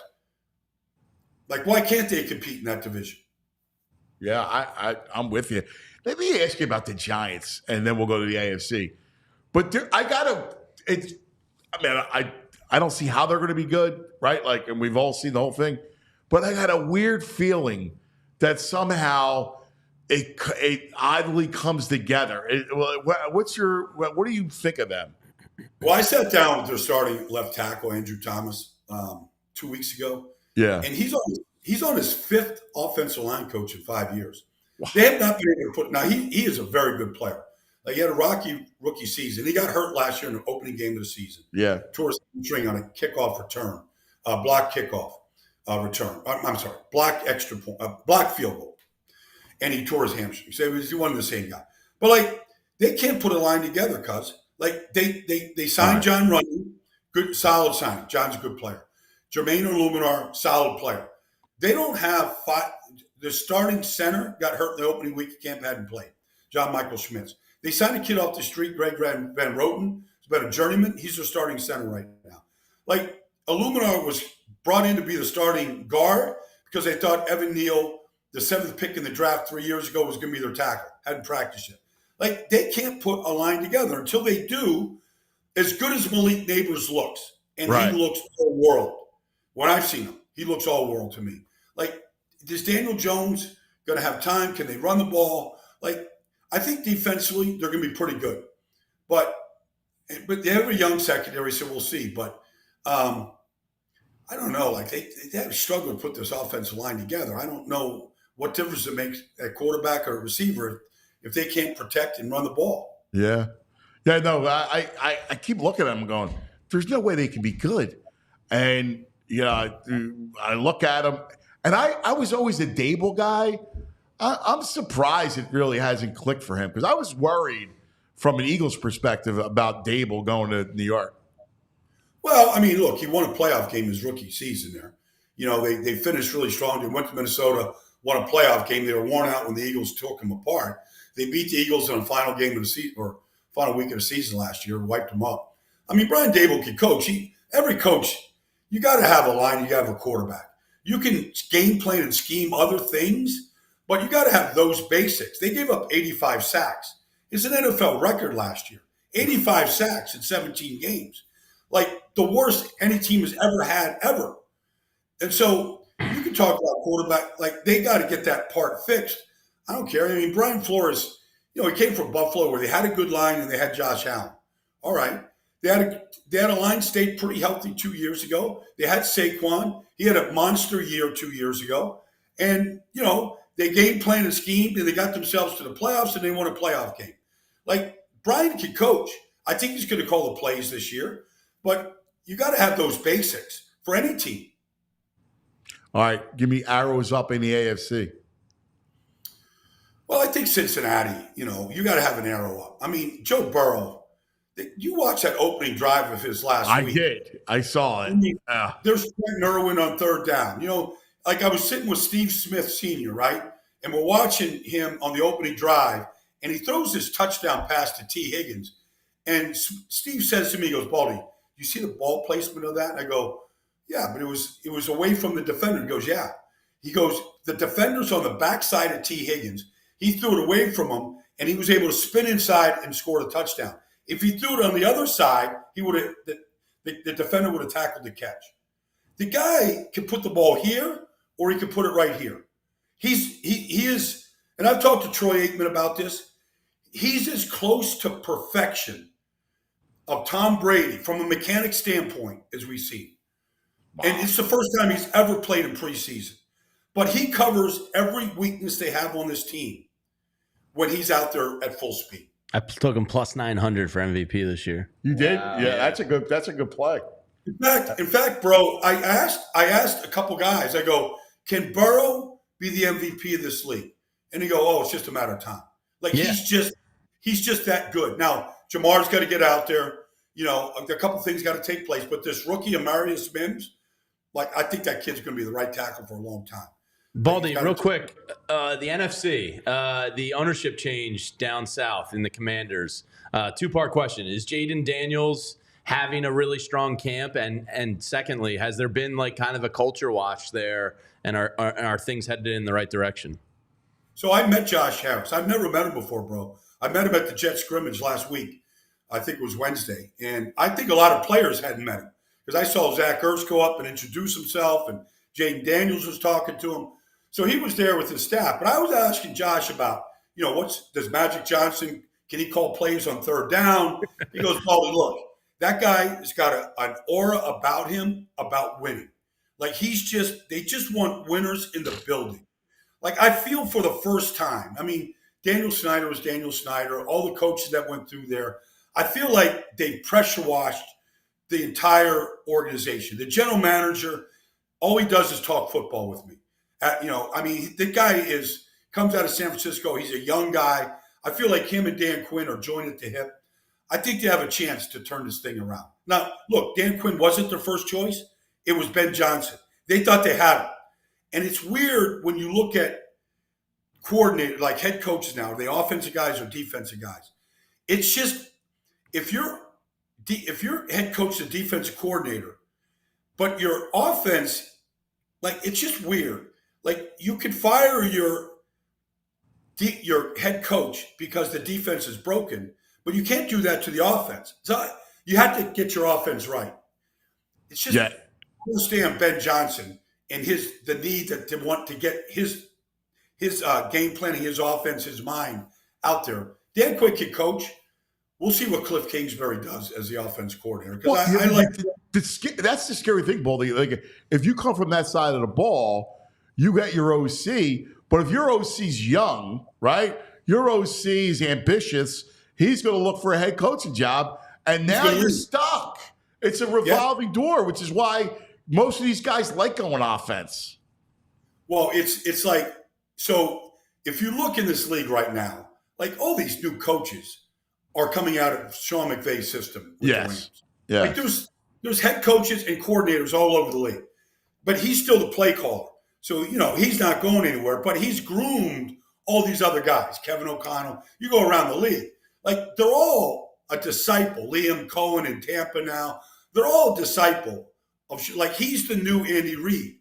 Like, everybody wants a piece of that offense. But the good thing is Sean McVay is still the play caller and the head coach. So all these other guys can fly out of the nest. Like, he'll just get the next guy up. What do you think of Ben Johnson? And after the whole thing, the switcheroo, he's such a bright guy. I love with the lines. Do you think it was more like, hey, let me stay one more year? I mean, Dable did that in Buffalo, remember, before he took the Giants job. I remember talking to Bobby Stoops one day. He was coaching in Florida with Steve Spurrier, a young guy. And he had opportunities to leave Florida and go coach someplace. And Steve just told me, he goes, look, not every job is a good job, coach. And Bobby Stoops sat for a year, and the next year he went to Oklahoma. And he had 20 years there at Oklahoma. And it was awesome. Won a national championship, the whole thing. But I would say to Ben Johnson, and I'm sure he thought about this, not every job is a great job. Now, the ownership change, all that stuff going on in Washington, who knows? Maybe Dan Campbell said, look, it's the same thing. Maybe he said not every job is a good job. And I just think that they got something going in Detroit. He's young. I know his agent really well. I think he's not going to go backwards. They're not going to go backwards. So the coaching jobs out there will still be there next year, the year after. So I don't know. He changed his mind in the middle of the air. He's flying to Washington. He turned around. I know. So I don't even know the whole story. Maybe you know the backstory there. I just know like he was on his way to Washington. No, it was done. The thing was done. Yeah. Great stuff, my brother. Where are you off to? Well, I'm flying to LA tomorrow, and I'm going to be out there in the studio. Obviously, the Eagles play tonight, so I'll be breaking that game down tomorrow morning. But I'm going to go out to the studio and just do all this analysis around all these games Saturday and Sunday. Oh, love it. It's Baldy heaven, baby. This is great. But you know the fun thing about it, honestly, because I got the depth chart of every team. I'm watching all these games, and I'm going through the 2s and the 3s, and I'm just looking. Okay, Elijah Klein, 6th-round pick out of Tampa. Out of UTEP, starting at guard for Tampa. I'm like, the guy looks like a pretty good player. Like I'm just just learning the rosters and guys that could land someplace, they could start, they could step up. So it's good for me. I love it. Yeah, it's the best. Oh, we love you, buddy. You're the greatest. Thanks, the great Baldy. Oh, Baldy. That's it. Oh, Baldy. Hey, let me tell you about Parks Casino, Street Road, Ben Salem. Yes, the great Parks Casino and the $5 Epic Happy Hour happening right now. $5 drafts, $5 Albertoni Cabernet, $5 Twisted Tea Arnold Palmer's Frozen, the drink of summer. You want incredible fare? Well, Parks Casino has it. The Parks Steakhouse, the Bamboo Noodle House with the fresh sushi rolls. I mean, unbelievable stuff all over. The experience, the entertainment, the Joe Conklin's Comedy Night, the Epic Excite Center with all the great acts. It's Parks Casino, table games, sports book, slots. It's all there. ParksCasino.com. Make sure you check it out. You want fun? There's only one place to go. Make it Parks. All right? 1-800-GAMBLER. If you have a gambling problem, got to be 21. You love to bet. You love to play. You got to bet. You bet Parks. That's right. Parks Casino. All right. It's 10:30 right here on the Anthony Gargano Show. JP, tell us what we got going on today at PHLY. You got it, cuz. All right, guys. Thank you so much for watching, guys. We really do appreciate it. Make sure you guys are hitting that like button. Make sure you guys are also subscribing, not only for this show, but we have an array of different great beat shows from all of our teams here in Philadelphia with great beat writers. So make sure you guys are following along with that as well. We're also available where we stream podcasts as well. Apple, Google, Spotify, wherever you listen to podcasts, we are available. You can listen to us on the way to work, on the way to practice, whatever it may be. You can pop it on. Make sure you guys are subscribing. We would appreciate a little rating there as well. And here's on the dock here today for PHLY Sports. Following us here at 1 p.m., PHLY Flyers will be going live. And then at 3 p.m., we have PHLY Sixers. And then tonight, we got a lot going on. It's a big, long day here for PHLY Sports. 6:30, pregame show for the Birds versus the Pats. We'll be giving you all you need to know before the game. Our boy James, you're going to be there too? Yeah. Pre-game and post-game? Yeah, pre and post tonight with Bo. Zach's going to be joining us from Gillette Stadium. So we got you covered top to bottom. Yeah, it's great. It's always a great time. And then at 9 p.m., obviously the Phillies, after game 1 of the Nats game, we'll be live for the post-game show. Renee Washington, Tyler Zulli. Yep, Tyler and Renee got you covered there. Hopefully 2 in a row for the Phils. Yes, please, please, please, please. That's what's on the docket here today on the schedule for PHLY Sports. And we want a quick reminder, because we have James here, so he's going to tell you firsthand. But guys, August 29th, can't wait. Phillies watch party, Braves, Phils. What can people expect from this watch party? Yeah, we're going to be at Top Tomato downtown, right there smack dab in Center City on 11th Street. Hopefully you can join us. We're going to be doing $1 Miller Lights, $1 hot dogs, giving away some Phillies tickets, giving away some signed memorabilia. Just go RSVP at allphly.com. There's an events tab up there. Yeah. You have to RSVP to be eligible for the giveaways, but I promise you a lot of good stuff we'll be giving them out. And $1 beer, $1 hot dogs, can't really beat that. So hope to see a bunch of you out there on the 29th at Top Tomato in Center City. Absolutely. It's always a lot of fun. So good stuff. Good stuff. All right. We started this show with the Schwarber that allowed us all to breathe. Well, joining us, he was there last night. He does an incredible job covering the Phillies, covering baseball. Great baseball man. One of our favorites, the best. Todd Zolecki joins us, MLB.com. Todd, how big was that swing last night? Huge. You think about what happened on Tuesday night against the Marlins. They get down early. Their fans are booing 11 pitches into the game, and then Tyler Phillips gives up a 3-run bomb. 4 batters into the game. There's more boos. They had a team meeting before the game yesterday to kind of hash out some things. So that Schwarber home run, that Schwarber slam, it energized the team. It energized the crowd. I think it allowed these guys to relax a little bit. And so it was huge. And I'm sure they're hoping that it was to finally get on a roll. They got to take care of business against the Nationals this week. There's no doubt about it. They've got to do that. So, we'll see kind of how it goes down, but they've got to pick it up. There's no doubt. So tell us about the team meeting, because that was, obviously they felt the need to kind of reset it, right? To kind of get everybody back with, more focus, which, you've been covering this game for a long time.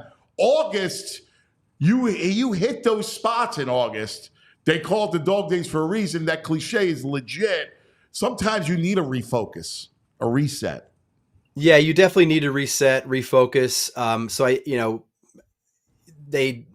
It's funny because a lot of people have taken the Phillies and Rob Thompson and not chewing out players in the dugout and in the field as kind of inactivity and inaction and indifference.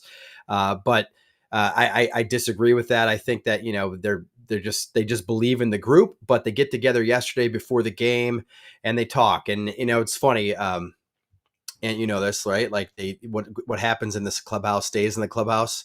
So nobody even wanted to acknowledge that this meeting existed, but it did happen. There was a team meeting.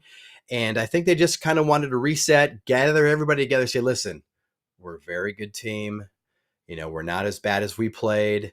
We're going to get this thing figured out. Just, maybe a little bit more focus, maybe a little bit more better effort in some spots. I think you definitely saw some of that yesterday. So, and I was talking with Ruben Amaro Jr. the other day, and he was talking with Chase Utley last week in LA. And he mentioned an interesting point that Chase made, which is basically, this is actually probably good for them to face some adversity rather than just steamroll through the entire season. Yeah. And have nothing bad happen to you. Yeah. So this could be good for them. Well, it's funny, Todd, because Schwarber said, we're going to come out of this. They've said as much. Yeah. Oh, I have some issues. No, go ahead. I think I might have some lag on here. Yeah. You want to? I'll tell you what. Why don't you try to reconnect? This way, we can try to fix that thing. Okay.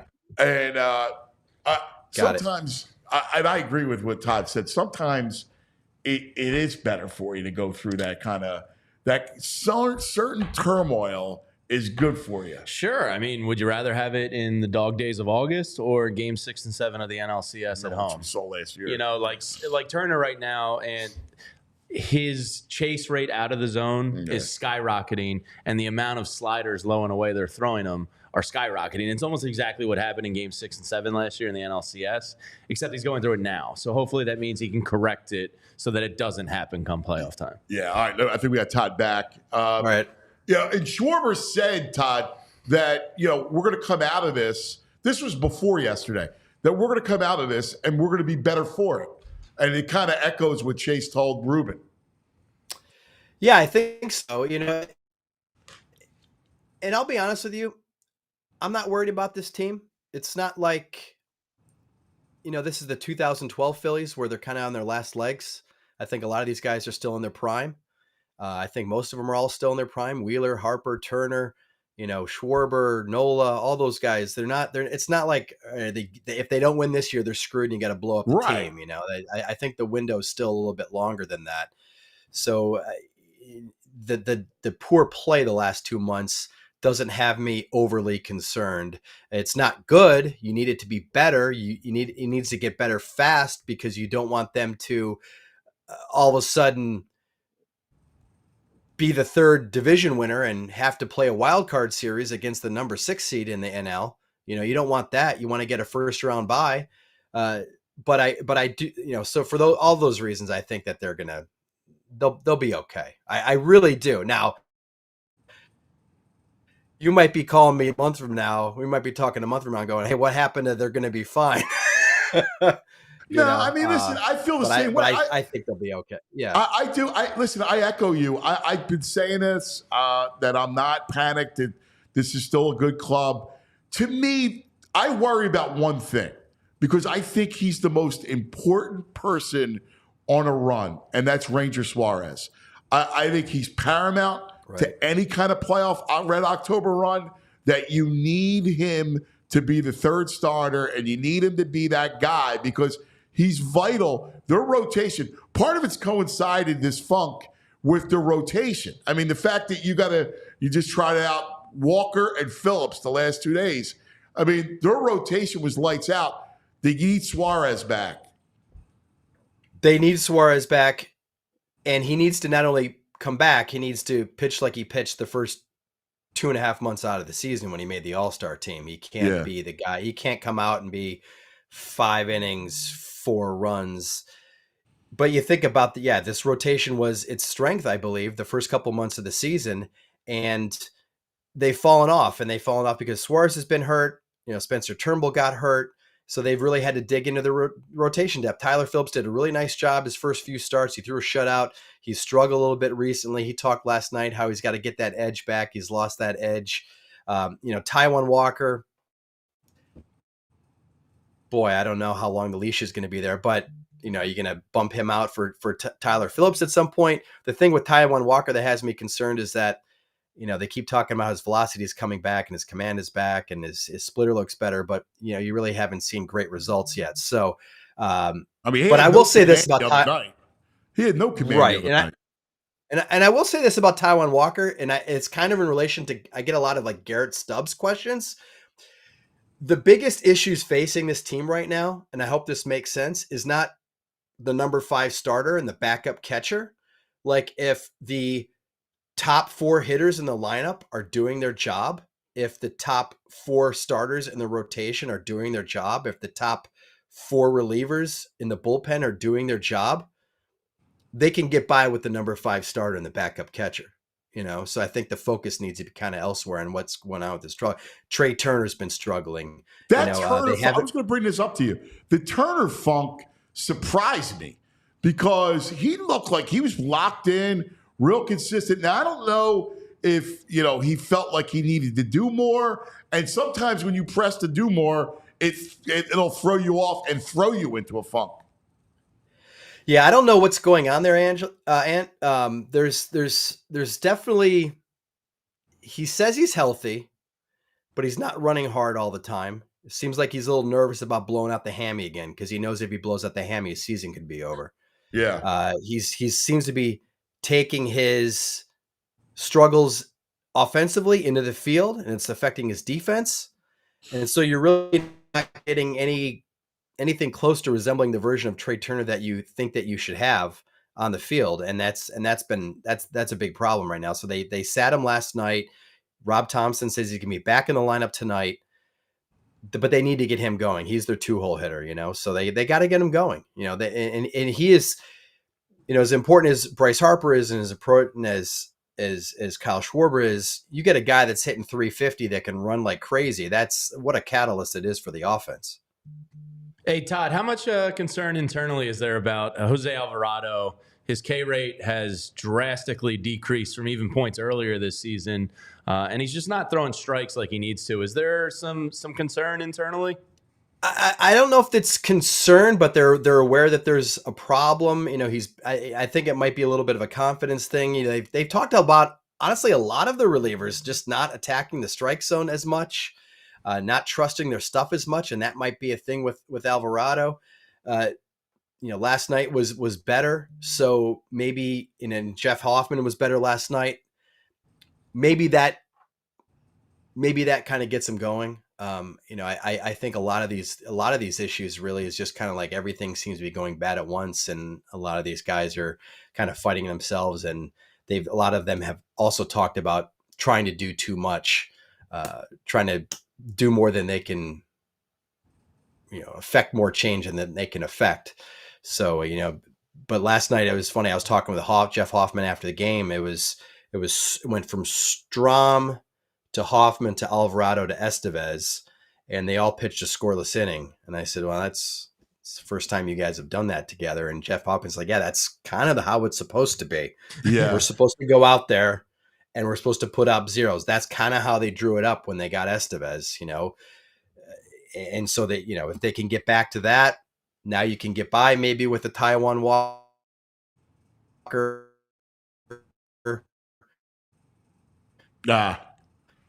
All right. The 5 spot, you can get by a little bit if, No, it's a shame we're trying. All right, guys. We love you, Todd. All right. Sorry, guys.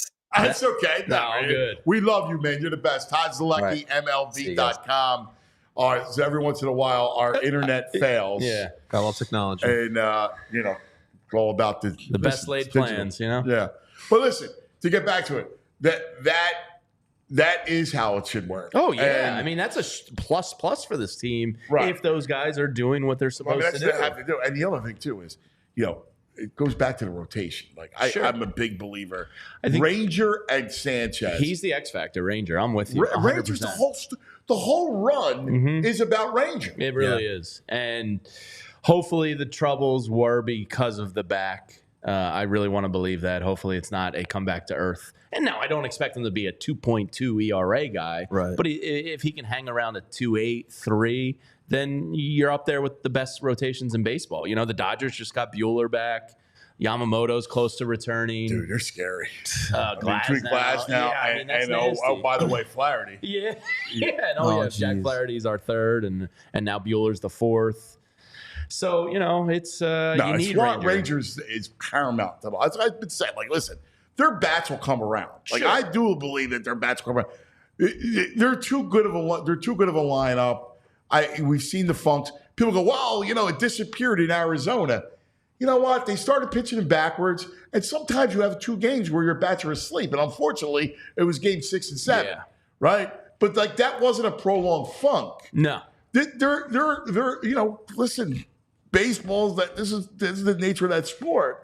So I feel confident saying their lineup. Look, Stott, you see, he can get out of it. You got to get Marsh. Now the 2 hits with Marsh were a big deal. He can't strike out the way he's doing it. But you do have Hayes coming back at some point. He's my everyday left fielder. Not that that's really up for debate. I mean, he's got, first of all, he mashes left-handers, and he's a solid bat for him. And Rojas has been doing better than expected lately. So I almost, you can platoon Rojas and Marsh, but I'd almost be inclined to give, Rojas the bulk of it right now. Yeah, I'm with you. Marsh is in a bad place.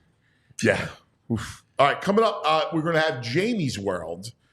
Can't wait for that. VG's Nugs becomes Jamie's World today. So I know Jamie's got some great stuff for us. The bro always does that as he scours Twitter or scours the internet. Nobody does it like the bro. But first, like we always want you to chime in, and we're going to be doing a lot more phone calls once football season starts. We got a good buddy of ours chiming in all the way from England, our buddy Sam. Hello, Sam. Good afternoon to you. Yeah, good. Thank you. Good morning to you guys. How are we? Well, listen, after the Schwarber last night, much better. Much better. Now, were you up for 100%. It last night?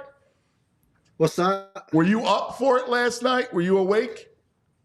No, I've just come back from vacation, as you guys would call it, or holiday as I would, and still getting back from Spain, so I had a lot of work to catch up on. But first thing I did, I checked my betting app, saw that I won some money, so I knew we won, and then just catch the highlights on there on YouTube. But I'm glad I didn't watch it live because I heard the boos during the highlights, and you can see the frustration. I saw the frustration from my on my social feeds and stuff like that of how the game started off poorly. But I'm just hoping that that's going to be kind of like the Stott home run when we beat the Angels in 21-22.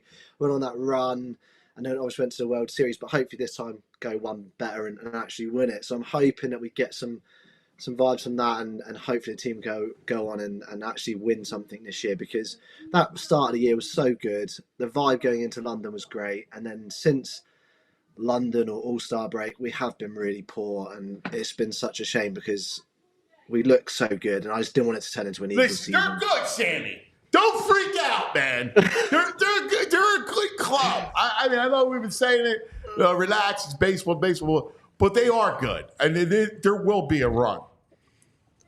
Yeah, I'm confident. Obviously listening. Obviously I listen to Jamie's show and stuff, and him and Renee keep me going as well. They're quite positive. Jamie not so much all the time, but he does. He does keep us going, and it's that time of the year now. Like you said the other day on the show, it's that time of the year where summer's coming to an end.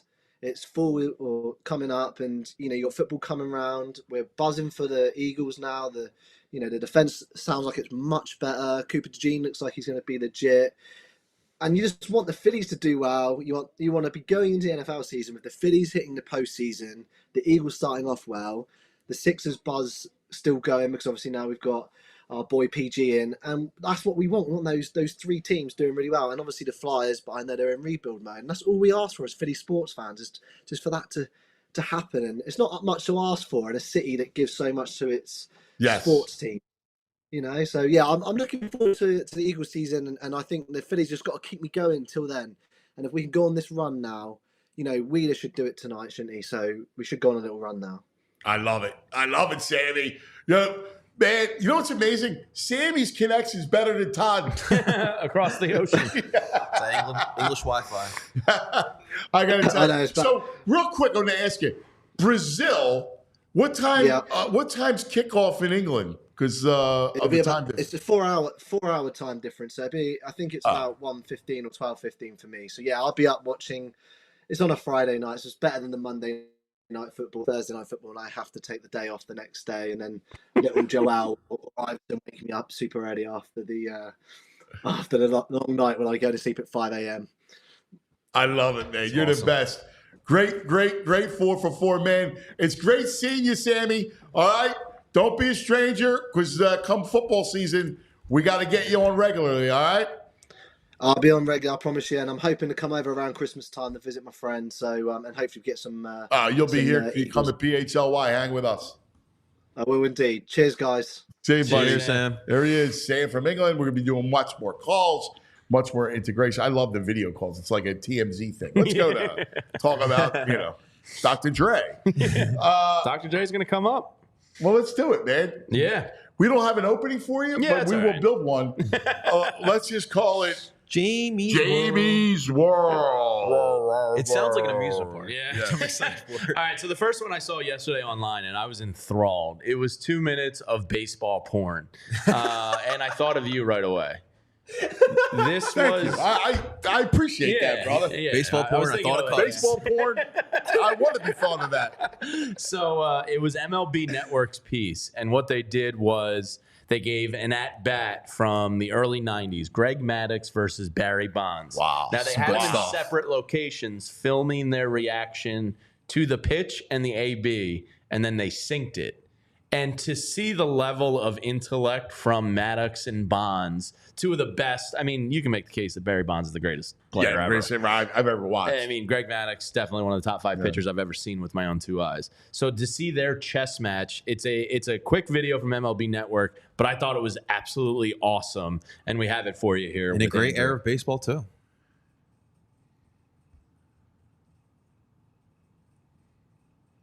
So they hand each of them a tablet, and they start the at-bat.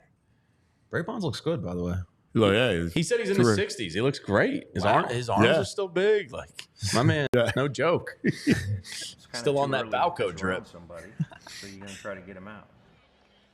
Well, Bonds chased that first pitch. Ooh, jam, fastball. What was that, 92? Pretty good cutter that beat him. I'm feeling okay about throwing that pitch. So he's going to try to float a changeup or some of that little floater away. Because he thinks I'm going to speed up because they jammed me. The cutter beat him, so I thought he would speed up. I threw a changeup, and he spit on it. Spit on it. I love that. He spit on it. That's a pretty good changeup right there, and it was an easy take for him. I didn't even try. I just knew it. And now we're playing chess. He knows he can't beat me inside. Chess. Experience has taught me that he's probably looking in. Back then, I didn't know it. And most of the time, I was always waiting for that 92 end back over the plate so I could catch him. And I'm just praying for it. Bonds hits one high to right field and deep. And there it goes. Can't come in the well twice, buddy.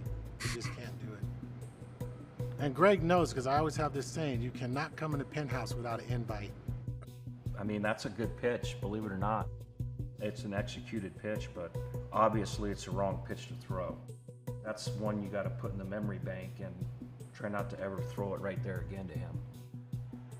I mean, he's the best in baseball, and you can't make it easy for him. That's the pitch he wants to hit, so you have to make him hit something other than that. I think that was when I finally said, I got you now. There's nothing you can do now. I mean, that's awesome. Oh, my God. Sick, that's man. Unbelievable. To know that they both had reciprocal thought of like, okay, I'm going to try and speed him up now or slow him down now. Because he gets jammed, right? So he knows all right, well, now he's going to try to speed me up because he's going to, it's your natural inclination, right? Yeah. You get jammed. All right, I got to get out my bat head out in front of it. So, but Bonds is brilliant, which makes him the greatest hitter. That's so good. Is that he talked about spitting on the changeup.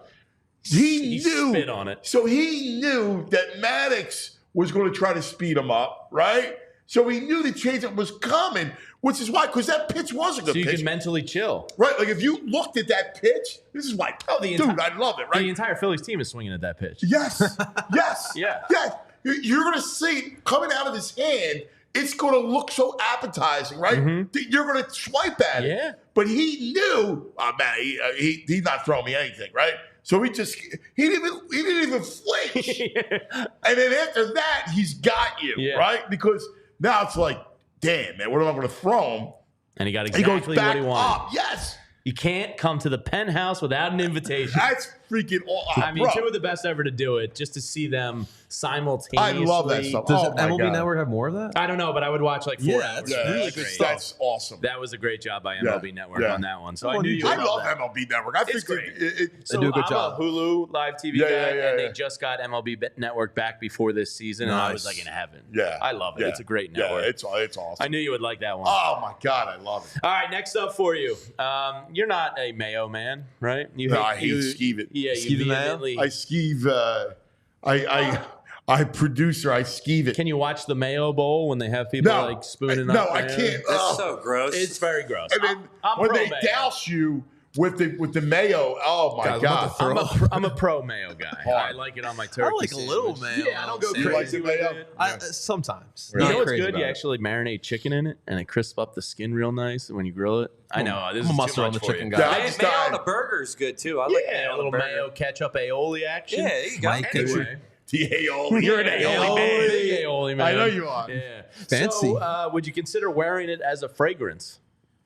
Mayo, that is. Throw up eggs. Why do you want to wear eggs? So, do you know the story of Will Levis?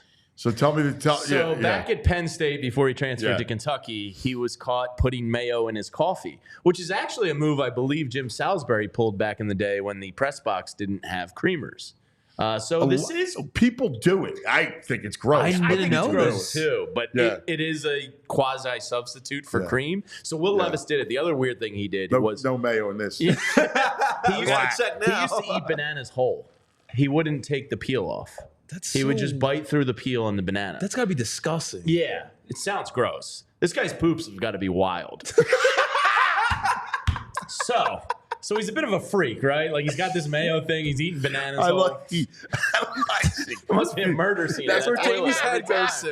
Is how his Immediately. poops are. So Will Levis just announced that he has partnered with Hellman's to come out with a fragrance based on the smell of Hellman's mayonnaise. Oh my Here is God. the video debuting the new Mayo cologne.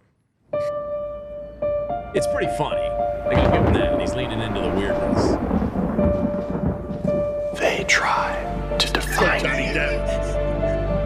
Like Zoolander. but you are the ingredient to your own success.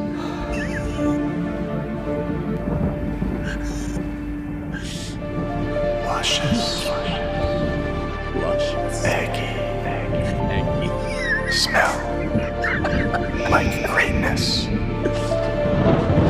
Will Levis, number 8, Parfum de Mayonnaise.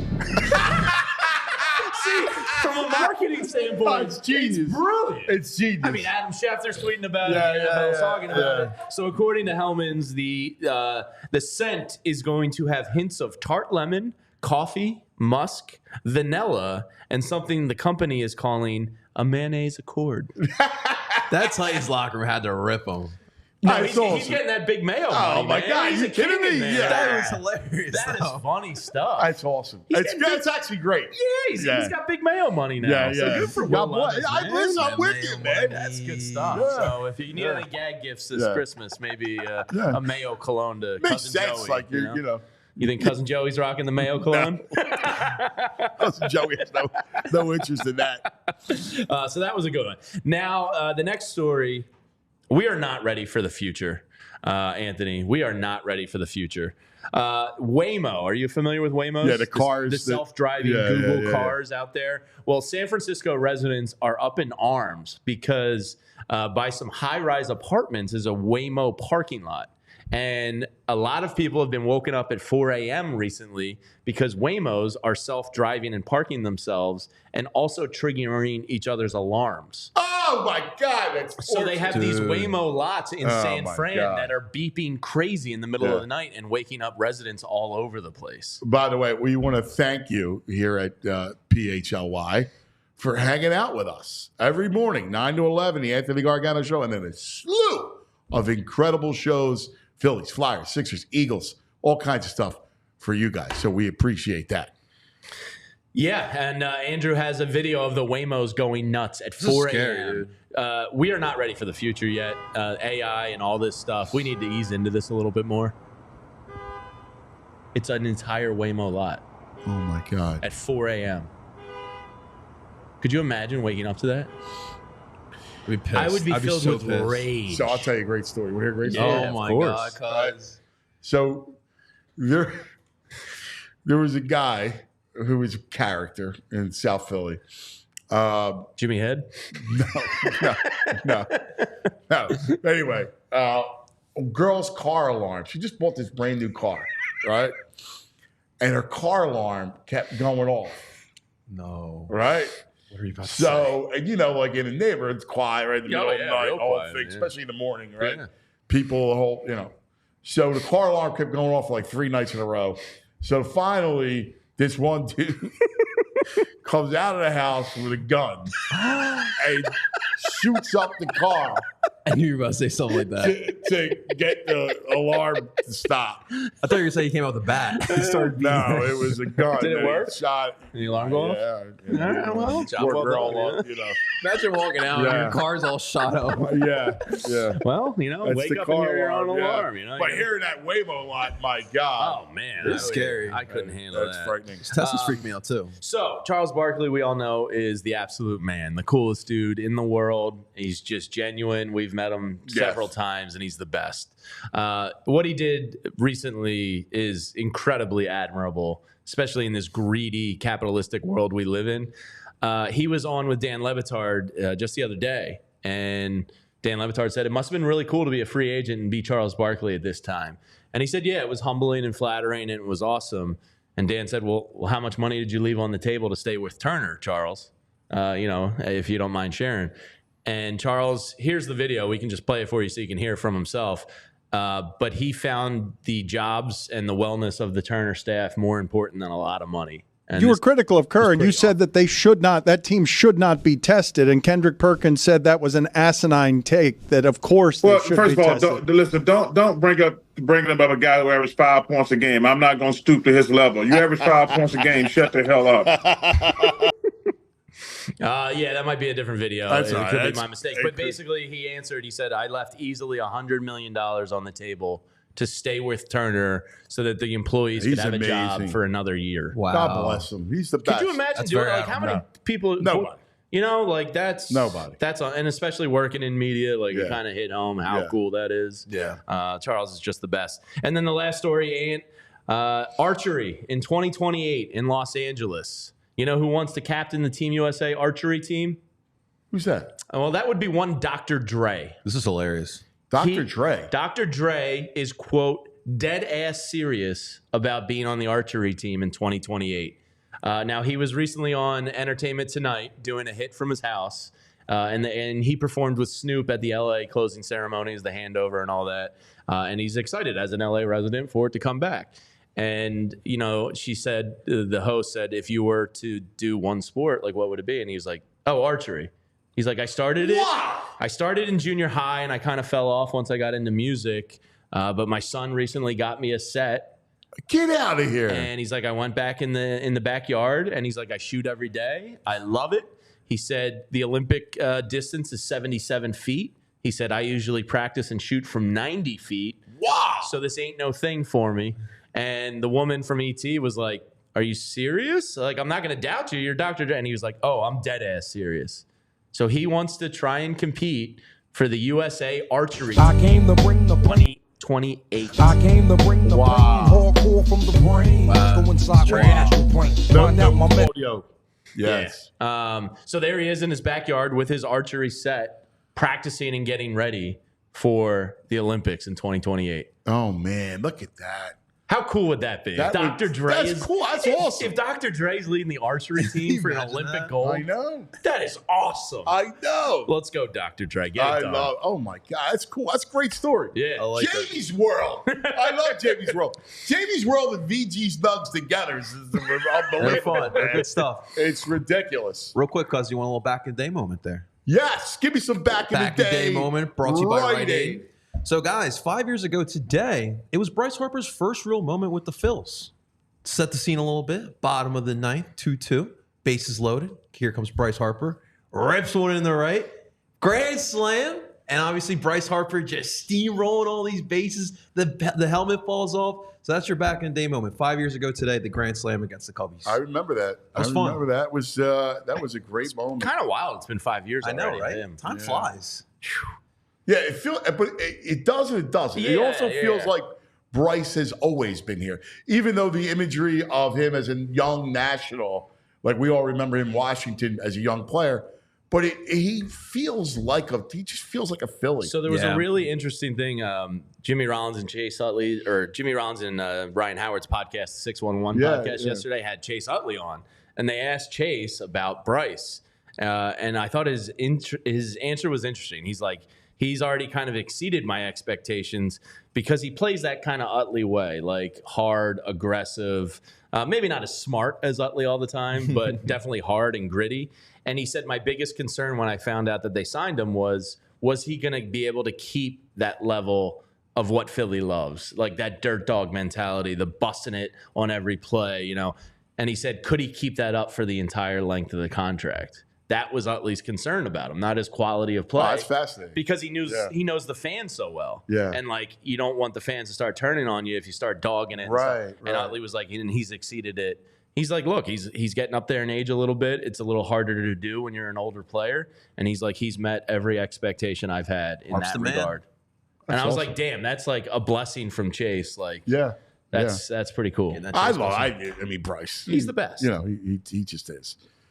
He'll have a moment. Like, you know he's going to have a moment. He needs baseball justice. That man needs a ring. He does. I mean, the fact that he would leave and they would win it is still unbelievable. Oh, my God. Right? Like, that needs to happen. You feel it at some point. It has one of the to faces happen. of the Sarah. You just got to keep being it every year. Yeah. Red Octobers. Winning's hard. Red Octobers. Yeah. All right, we got Birds tonight. Yes, 6:30 pregame with Bo. Zach's going to be joining us from Gillette. And then post-game immediately after, where we'll recap it all. Looking forward to it. So we running got back battles with Bo. Yeah, and linebacker, Zach. cornerback. Awesome. There's some position battles up for grabs. All right, everybody, have a great day. Skis, Andrew Frazier. Great job, dude. As always, everybody have a wonderful day. We love you guys. Enjoy tonight. Phil's, Birds. We'll talk about it on a Football Friday tomorrow. Have a great day. We love you.